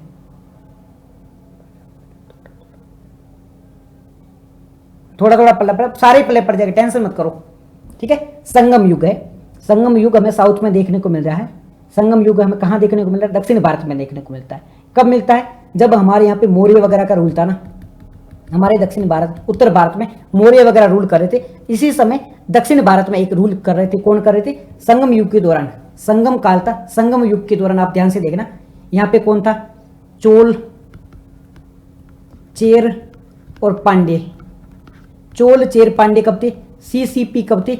ये थे संगम युग के दौरान। चोल, चेर, पांडे कब थे? ये संगम युग के दौरान थे, जब हमारे यहाँ पे मौर्य डायनेस्टी थी, मौर्य राजवंश से हमारे यहाँ पे रूल कर रहे थे। इसी दौरान जब हमारे नॉर्थ इंडिया में मौर्यों का रूल था, मौर्य डायनेस्टी थी, उनका रूल था, इसी समय पे साउथ इंडिया में हमें चोल, चेर, पांडे, चोल, चेर, पांडे की रूल देखने को मिलता है। जब हमारे उत्तर भारत में चंद्रगुप्त मौर्य है वो राज कर रहा था। उत्तर भारत में कौन रूल कर रहा था? चंद्रगुप्त मौर्य। तब ये दक्षिण भारत है, यहाँ पे हमें 3 राजवंश देखने को मिलते हैं। इसी समय पे दक्षिण भारत में एक साथ में सारे राज नहीं करते हैं भाई। आप मान लो आज के टाइम में गुजरात का राजा अलग, गुजरात में मुख्यमंत्री अलग है, राजस्थान में मुख्यमंत्री अलग है, सब जगह अलग अलग देखने को मिलता है ना। सारे एक ही मुख्यमंत्री पूरे देश में थोड़ा ही है। तो ऐसा पहले भी होता था कि भाई अलग अलग जगह पर अलग अलग राजा हुआ करता था। तो साउथ में भी अलग अलग राजा थे। उत्तर भारत में तो एक ही राजा था। कौन था?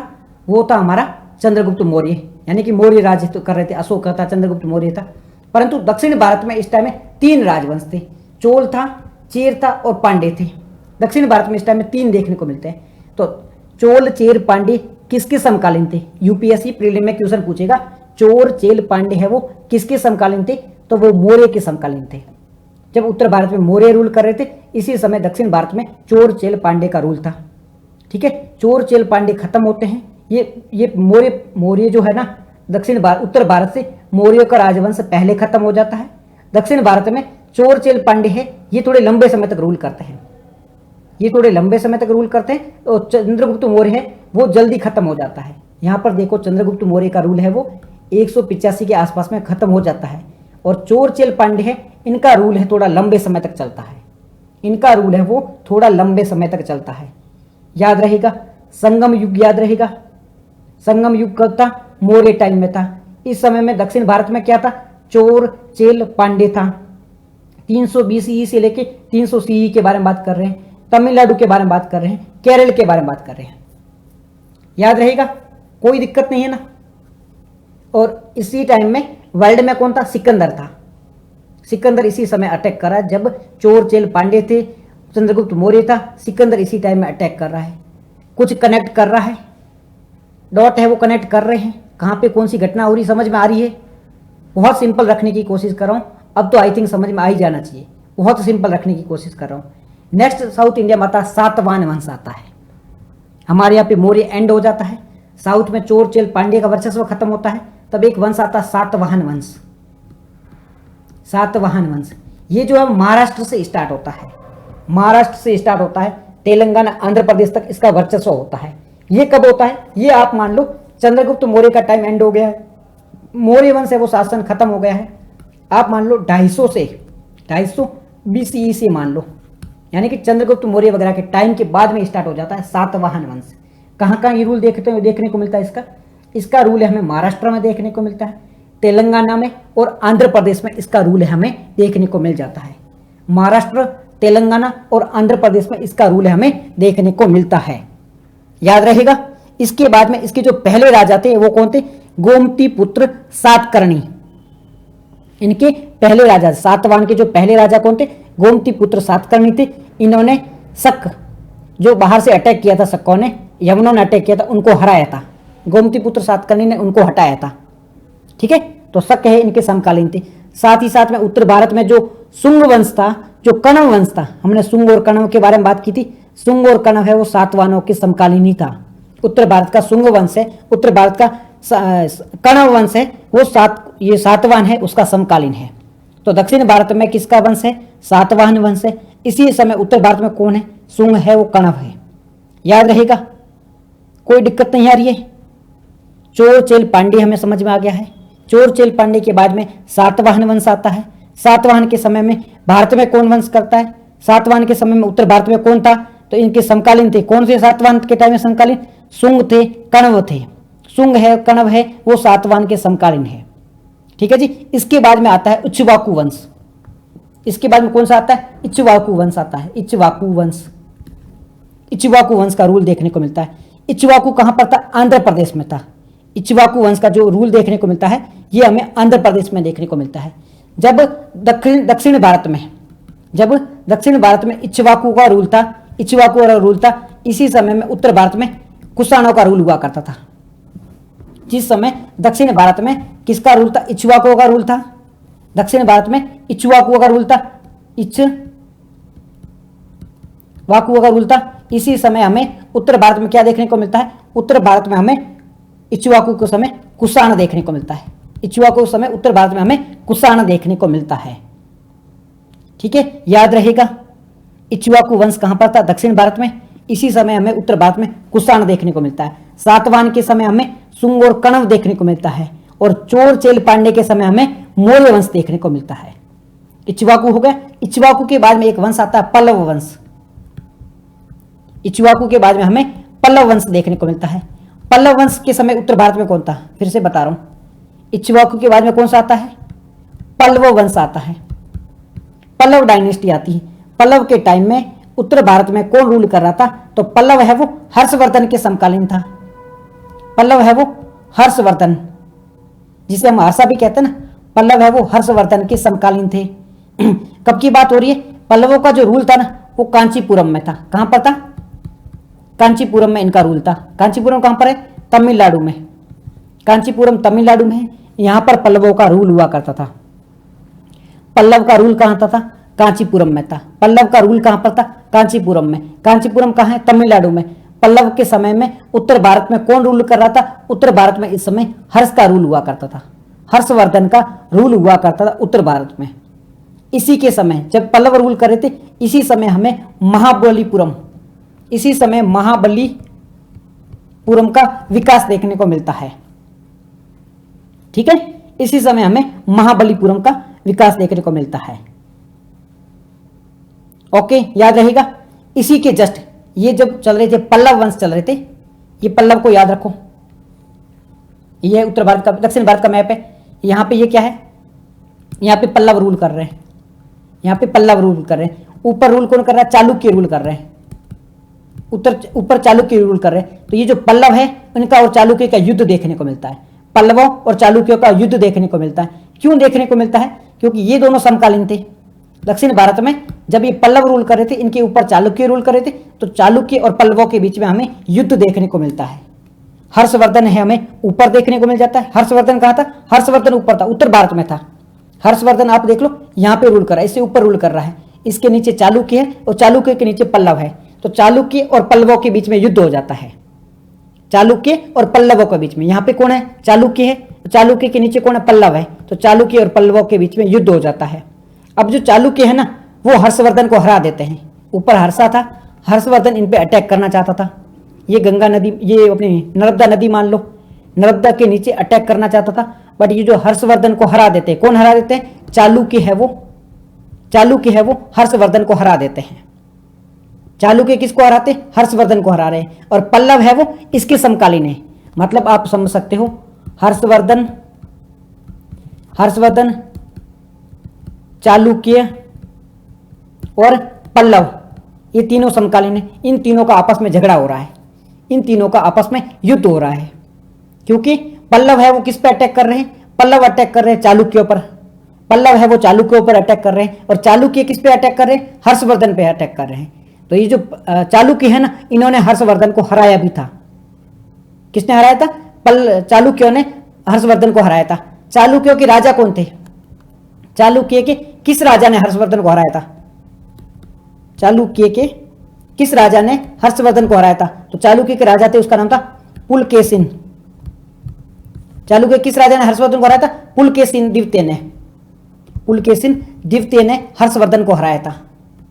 तो ऐसा क्वेश्चन आ सकता है, हर्षवर्धन को किस राजा ने हराया था? पुलकेशिन द्वितीय ने हराया था। और पुलकेशिन द्वितीय किस राजवंश से था? चालुक्य से था। और चालुक्य किसके समकालीन है? चालुक्य है वो पल्लवों के समकालीन है। पल्लवों के समकालीन है चालुक्य, और चालुक्यों ने किसको हराया है? पुलकेशिन द्वितीय। चालुक्यों का एक राजा था पुलकेशिन द्वितीय, जिसने हर्षवर्धन को हराया था। ये काफी महत्वपूर्ण घटना है, इसको याद रखना, इसको भूलना मत, इसको याद रखना। ठीक है जी, इसको याद रखना, इसको भूलना मत। ओके, कोई दिक्कत नहीं है।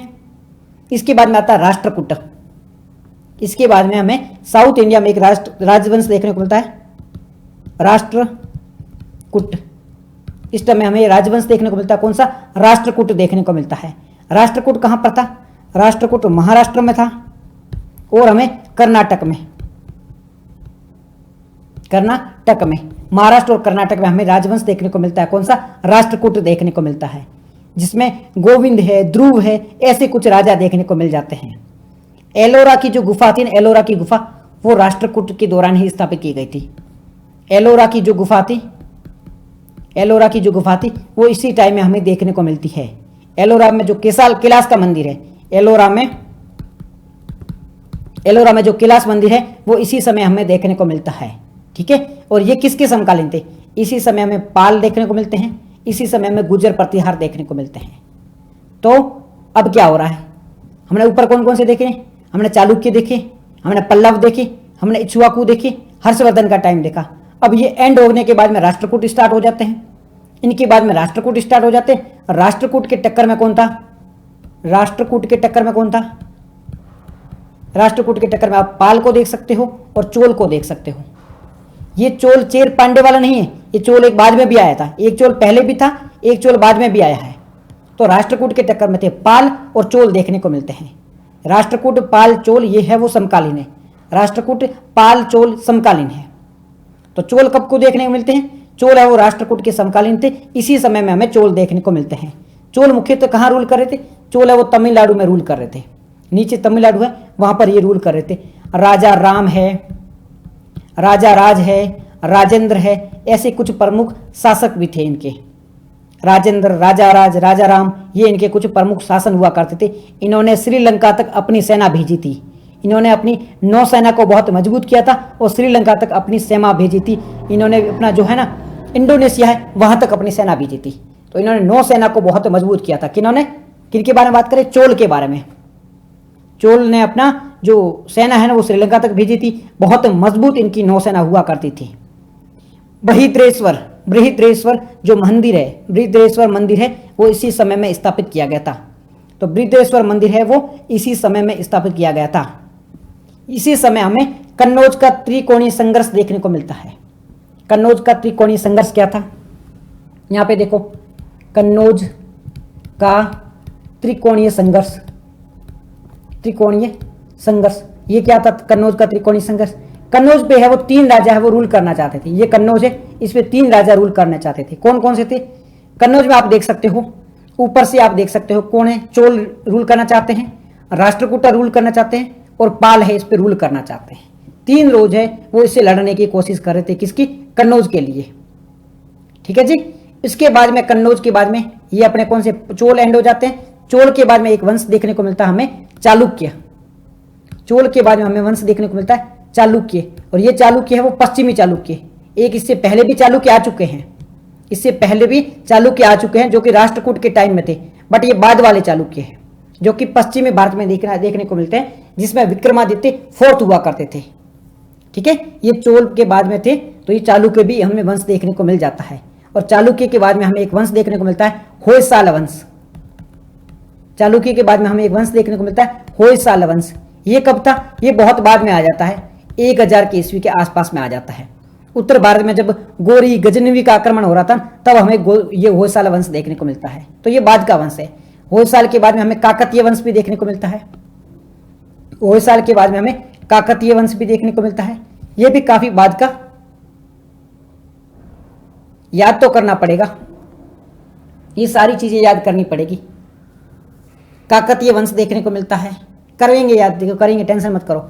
और काकतीय के बाद में हमें विजयनगर देखने को मिलता है। काकतीय के बाद में हमें विजयनगर देखने को मिल जाता है। ठीक है जी, ये साउथ भारत के हो गए, ये सारे हो गए साउथ भारत के। अब मैं फिर से इनको लिंक कर देता हूँ नॉर्थ इंडिया के साथ में, एक बार फिर से ट्राई करता हूँ ताकि आप सारी जो चीज़ें हैं उसको एक ही वीडियो में समझने की कोशिश करो। ठीक है, फिर से कोशिश करता हूँ एक बार, फिर से कोशिश करता हूँ।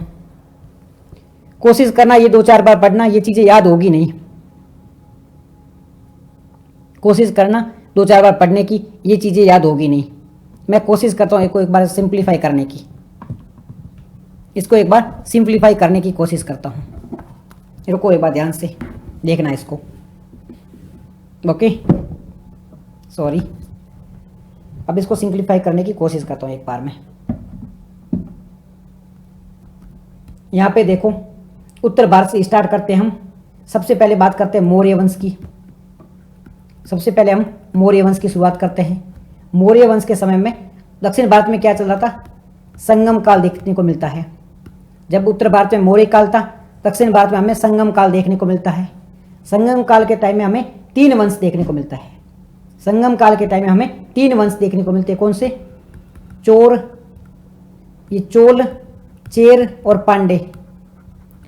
चोर, चेर और पांडे 3 वंश देखने को मिलते हैं। संगम काल के टाइम में हमें 3 वंश देखने को मिलते हैं। चोल वंश देखने को मिलता है, चेर वंश देखने को मिलता है और पांडे वंश देखने को मिलता है। कब की बात कर रहे हैं हम? बात कर रहे हैं मौर्य वंश के टाइम की। संगम काल यहाँ पे था। इस दौरान पूरा सेंटर कहाँ पर फोकस था? पूरा है वो मगध पर फोकस था। इस दौरान वर्चस्व किसका था? मगध का था। मगध है वो महत्वपूर्ण शहर हुआ करता था, इसका वर्चस्व बहुत ज्यादा देखने को मिलता है।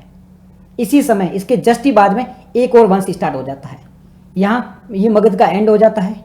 इसी समय एक और नया वंश स्टार्ट होता है साउथ भारत में। कौन सा? सातवाहन वंश। साउथ भारत में एक और वंश इसी टाइम में स्टार्ट होता है, सातवाहन वंश। जब मौर्य भारत में एंड हो जाता है, इसी साथ में चोर चेल पांडे चल रहा है। इसी टाइम में चोर चेल पांडे के टाइम में एक वंश स्टार्ट होता है, सातवाहन वंश। अब सातवाहन के टाइम में मौर्य का तो एंड हो जाता है, तो यहाँ पे उत्तर भारत में कौन स्टार्ट करता है? शुंग वंश की शुरुआत होती है। जब दक्षिण भारत में सातवाहन देखने को मिल रहा है, मौर्य एंड हो जाता है और यहाँ पे शुंग वंश है वो शुरू हो जाता है। तो यहाँ पे देखो, शुंग और सातवाहन ये दोनों सिमिलर है। शुंग सातवाहन सिमिलर।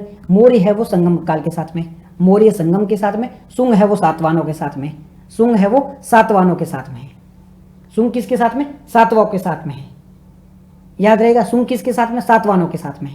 अब शुंग के साथ साथ में एक और वंश देखने को मिलता है, कुषाण। शुंग के साथ में एक और वंश देखने को मिलता है, कुषाण, यानी कि कनिष्क के बारे में बात कर रहे हैं। अब ये कुषाण था ना, इसी दौरान सातवाहन तो था ही था। उत्तर भारत में जल्दी जल्दी राजा चेंज हो रहे थे। दक्षिण भारत में एक राजा है वो लंबे समय तक रूल कर रहा है। एक वंश है वो लंबे टाइम तक रूल कर रहा है, इसलिए उत्तर भारत में जल्दी जल्दी चेंज हो रहे हैं, दक्षिण भारत में वही का वही रह रहा है। तो ये देखो सुंग के टाइम में भी सातवान है और कुषाणों के टाइम में भी सातवान है। सुंग के टाइम में भी सातवान है, कुषाणों के टाइम में भी सातवान हमें देखने को मिल रहा है। अब ये जो टाइम था ना, इस टाइम में मथुरा है वो महत्वपूर्ण शहर बन जाता है। पहले कौन सा था, पहले जो मगध था वो महत्वपूर्ण था, इस दौरान मथुरा है वो महत्वपूर्ण शहर बन जाता है, मथुरा का वर्चस्व है वो बढ़ जाता है। तो कुषाण को याद रखोगे कनिष्क से, कुषाणों को कनिष्क से याद रखोगे, और ये सातवानों के साथ में है, सातवान और कुषाण ये दोनों साथ में है। सुंग भी इनके आसपास ही है, ठीक है, सुंग भी इनके आसपास ही है। इसके बाद में दक्षिण भारत में एक राजवंश आता है, कौन सा, पल्लव। दक्षिण भारत में एक आता है पल्लव वंश आता है, कौन सा आता है, पल्लव वंश आता है। इसी पल्लव के साथ में यहाँ पे क्या देखने को मिलता है, गुप्त वंश देखने को मिल जाता है। इसी पल्लव के साथ में हमें क्या देखने को मिलता है, गुप्त वंश है वो देखने को मिल जाता है, ठीक है।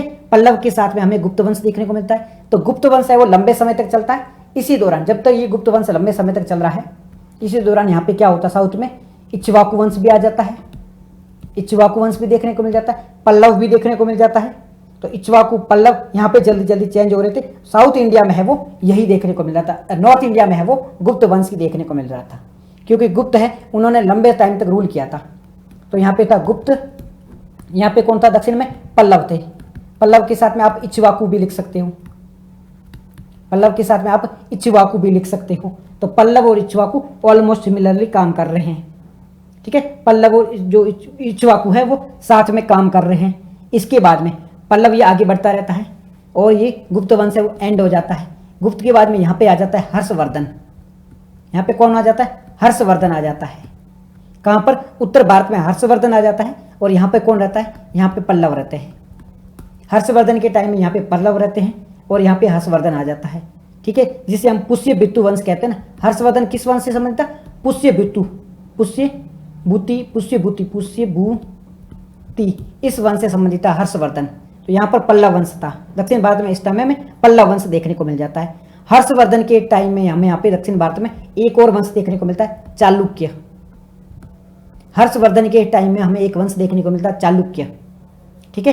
पल्लव भी इसी टाइम में देखने को मिल रहा है, चालुक्य पे वो भी इसी समय देखने को मिल रहे हैं। किसके समय में, हर्षवर्धन के समय में हमें पल्लव और चालुक्य दोनों देखने को मिल जाते हैं। साथ ही साथ में हमें एक और वंश देखने को मिलता है, राष्ट्रकूट। राष्ट्रकूट जैसे आता है वैसे हर्षवर्धन का एंड हो जाता है और यहाँ पे स्टार्ट होता है गुर्जर प्रतिहार। यहाँ पे गुर्जर प्रतिहार स्टार्ट हो जाता है, और यहाँ पे गुर्जर प्रतिहार स्टार्ट हो जाता है तो यहाँ पे एक और राजा आ जाता है। कहाँ पर, चालुक्य की जगह ये जो राष्ट्रकूट थे, राष्ट्रकूट के साथ साथ में एक और राजा देखने को मिल जाता है, हमें चोल वंश देखने को मिल जाता है।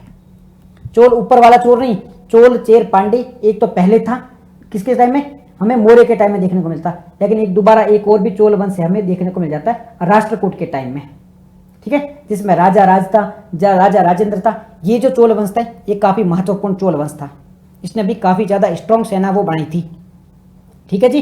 गुर्जर प्रतिहार और राष्ट्रकूट, चोल, चालुक्य ये ऑलमोस्ट आसपास के थे। चालुक्य, राष्ट्रकूट, चोल, पल्लव और यहाँ पे गुर्जर प्रतिहार है, हर्षवर्धन है, ये सब आसपास के ही थी। इनमें ज्यादा अंतर है वो नहीं था, ठीक है, इनमें ज्यादा अंतर है वो देखने को नहीं मिल जाता है। इसी समय पे पश्चिम बंगाल में एक वंश देखने को मिलता है, पाल वंश। बंगाल के हमें आसपास में एक वंश देखने को मिलता है, पाल वंश है वो पूर्व भारत में देखने को मिल जाता है। पाल वंश है, चोल वंश है, ये चालुक्य वंश है, राष्ट्रकूट वंश है, ये सारे आसपास में थे। यहाँ पे पाल है, यहाँ पे राष्ट्रकूट है, गुर्जर प्रतिहार है, पल्लव है, चालुक्य है, ये सारे आसपास में थे, इनमें ज्यादा अंतर था नहीं, ठीक है। गुर्जर प्रतिहार है, राष्ट्रकूट है, चालुक्य है, पल्लव है, चोल है, पाल है, ये सारे आसपास ही थे। इनमें ज्यादा 10 से 1 साल का गैप होगा, ज्यादा इनमें गैप नहीं था, ठीक है। तो यहाँ पे देखने को मिलते हैं। इसके बाद में एक वंश और देखने को मिलता है, कौन सा, पश्चिमी चालुक्य। एक तो चालुक्य हो चुके हैं, इसके बाद में एक और चालुक्य देखने को मिलते हैं जिसे हम पश्चिमी चालुक्य कहते हैं, पश्चिमी चालुक्य कहते हैं। ये वंश देखने को मिलता है। अब ये पश्चिमी चालुक्य है ना, इसी दौरान हमें राजपूत काल है वो स्टार्ट हो जाता है। पश्चिमी चालुक्य के समय हमें राजपूत काल है वो प्रारंभ हो जाता है, ठीक है। पश्चिमी चालुक्य यहाँ पे होयसाला में था, इस समय हमें राजपूत काल है वो प्रारंभ हो जाता है, चौहान वगैरह काल है वो स्टार्ट हो जाता है। फिर दक्षिण भारत में काकतीय वंश रहता है। अभी काकतीय वंश है वो बाद में आ जाता है, जब ये मुगलों वगैरह के शासन आ जाते हैं तब आ जाता है। काकतीय वंश है, विजयनगर है, ये बाद के आते हैं, इनको छोड़ो, यहाँ तक याद रखना, पश्चिमी चालुक्य तक आप याद रखना। तो दक्षिण भारत के फिर से मैं आपको राजवंश बता रहा हूँ। दक्षिण भारत में सबसे पहले संगम में आते हैं चोल, चेर, चोल, पांडे। संगम साहित्य के दौरान 3 राजवंश आते हैं, चोल आता है, चोल आता है, चेर आता है, पांडे। चोल, चेर, पांडे, चोल, चेर, पांडे।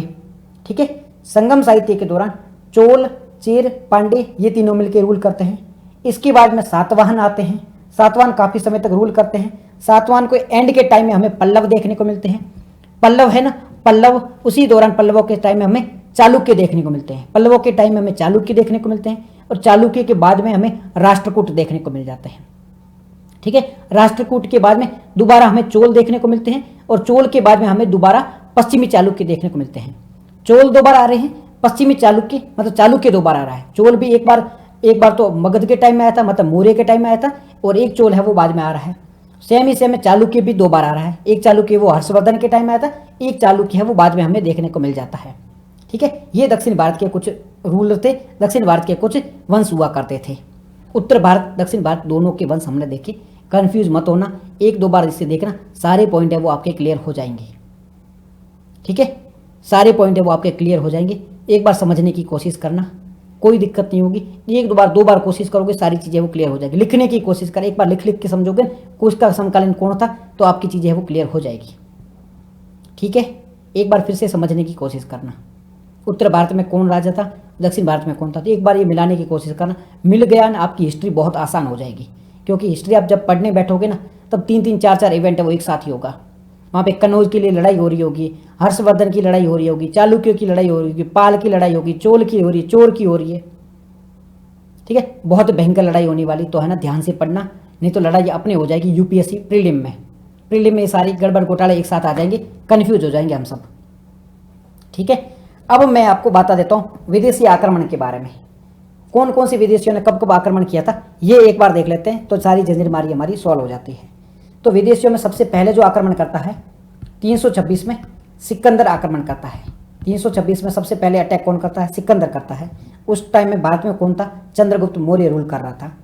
सिकंदर के बाद में सिकंदर का एक सैनिक था सेल्यूकस, जिसको चंद्रगुप्त मौर्य हरा देता है। सेल्यूकस ये अटैक करता है, सेल्यूकस निकेटर अटैक करता है, इसको सिकंदर हरा देता है। सेल्यूकस के बाद में मियंडर वगैरह होते हैं शासक, कुछ यूनानी शासक थे, वो अटैक करते हैं। मियंडर वगैरह कुछ यूनानी शासक है, वो अटैक कर देते हैं, पर यहाँ तक कुछ बैठता नहीं, यहाँ तक इनके बस में कुछ चलता नहीं है। तो इससे आगे बढ़ो, सिकंदर सेल्यूकस में टाइम में कुछ नहीं बैठता है। नेक्स्ट जो अटैक करता है वो पहली सेंचुरी में, अब है वो हमारे खत्म हो चुके हैं। कौन खत्म हो चुके हैं, हमारा मगध एम्पायर है वो खत्म हो चुका है। मगध में कोई प्रसिद्ध रूलर है नहीं, तो यहाँ पे अटैक किया जाता है किसके द्वारा, शक के द्वारा। सक्काज होते हैं, सक्काज यानी कि शक, वो अटैक करते हैं। अभी शक किस पे अटैक करते हैं, भारत पे अटैक करते हैं, पश्चिम की ओर से भारत पे अटैक करते हैं। जैसे कि सौराष्ट्र है, महाराष्ट्र है, मध्य प्रदेश है, यहाँ पर ये शक है वो कब्जा कर लेते हैं। दक्षिण भारत, उत्तर भारत में कोई रूलर था नहीं स्ट्रॉन्ग, इस दौरान शक है वो अटैक करते हैं, सौराष्ट्र वगैरह पर ये कब्जा कर लेते हैं। ठीक है, सौराष्ट्र वगैरह पर ये कब्जा कर लेते हैं। कंफ्यूजन क्या हो रहा है, देखो पहले इन सब ने अटैक कर दिया है, मगध वंश अब खत्म हो चुका है, कोई स्ट्रॉन्ग रूलर है नहीं, तो शक है, शक बाहर से आते हैं, ये शक बाहर से आते हैं, भारत पे अटैक कर देते हैं, और गुजरात है, महाराष्ट्र है, मध्य प्रदेश है, यहाँ पर कब्जा कर लेते हैं। कुछ भाग पर, मान लो छोटा सा भाग था, उस पर अटैक कर देंगे, उस पर कब्जा कर लेते हैं। बाकी जगह सुंग का शासन था, बट सुंग इनको रोक नहीं पाते हैं। सुंग का वैसे तो शासन था, बट सुंग है इनको रोक नहीं पाते, तो सुंग और शक है वो एक साथ ही थे। सुंग और शक है वो सिमिलर थे। यहाँ पे सुंग बाकी जगह सुंग राज कर रहे थे और यहाँ पर शक राज कर रहे थे। हेलो, आवाज नहीं आ रही क्या? तो सुंग और शक है वो एक ही टाइम में रूल कर रहे थे। हेलो हेलो हेलो, आवाज नहीं आ रही क्या?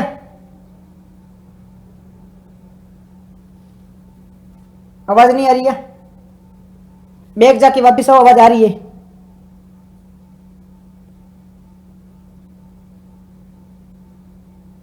बैग जाके वापिस आओ, आवाज आ रही है मेरे को तो। आ रही है आवाज आ रही है। नहीं आ रही, एक बार बैग जाके वापिस आओ, आवाज आ जाएगी। ठीक है, तो शक है वो भारत पे अटैक करते हैं। शक के टाइम में भारत में कौन रूल कर रहा था? सुंग रूल कर रहा था। शक के टाइम में भारत में कौन रूल कर रहा था? शुंग रूल कर रहा था। ठीक है, तो शक है वो कुछ भूभाग पर कब्जा कर लेते हैं। शक के बाद में कौन आता है? पार्थियन आते हैं। शक के बाद में कौन आता है? पार्थियन आ जाते हैं। पार्थियन मतलब ईरानियन होते हैं। अरे आवाज आ रही है, आप वापस जाके वापस आओ, आपके नेटवर्क इश्यू है।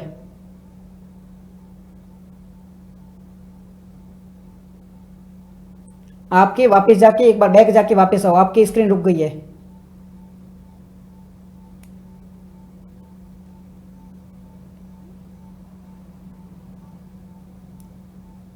बैक जाके वापस आओ, आपकी स्क्रीन रुक चुकी है, बाकी सबको आवाज आ रही है। बैक जाके वापस आओ, आपको आवाज आ जाएगी।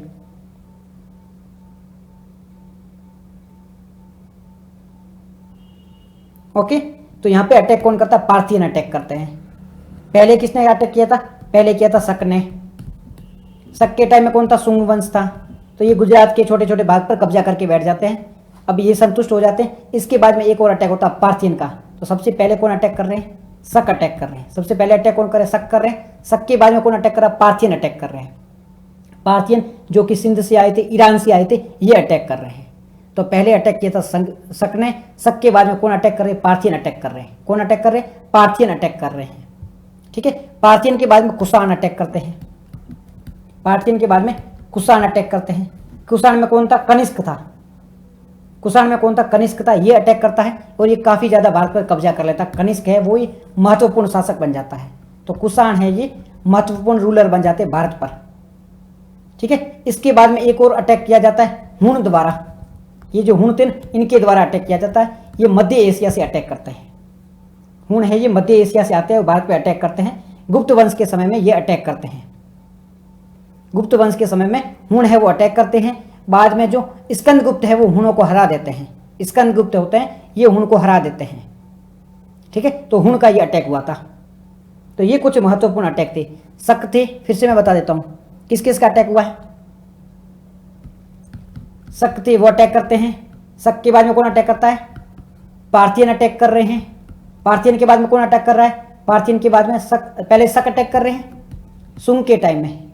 शक अटैक कर रहे हैं शुंग के टाइम में। फिर पार्थियन अटैक कर रहे हैं। पार्थियन किसके टाइम में अटैक कर रहे हैं? पार्थियन कर रहे हैं सातवाहन के टाइम में। पार्थियन है वो सातवाहन के टाइम में कर रहे हैं। फिर कुषाण हो जाते हैं।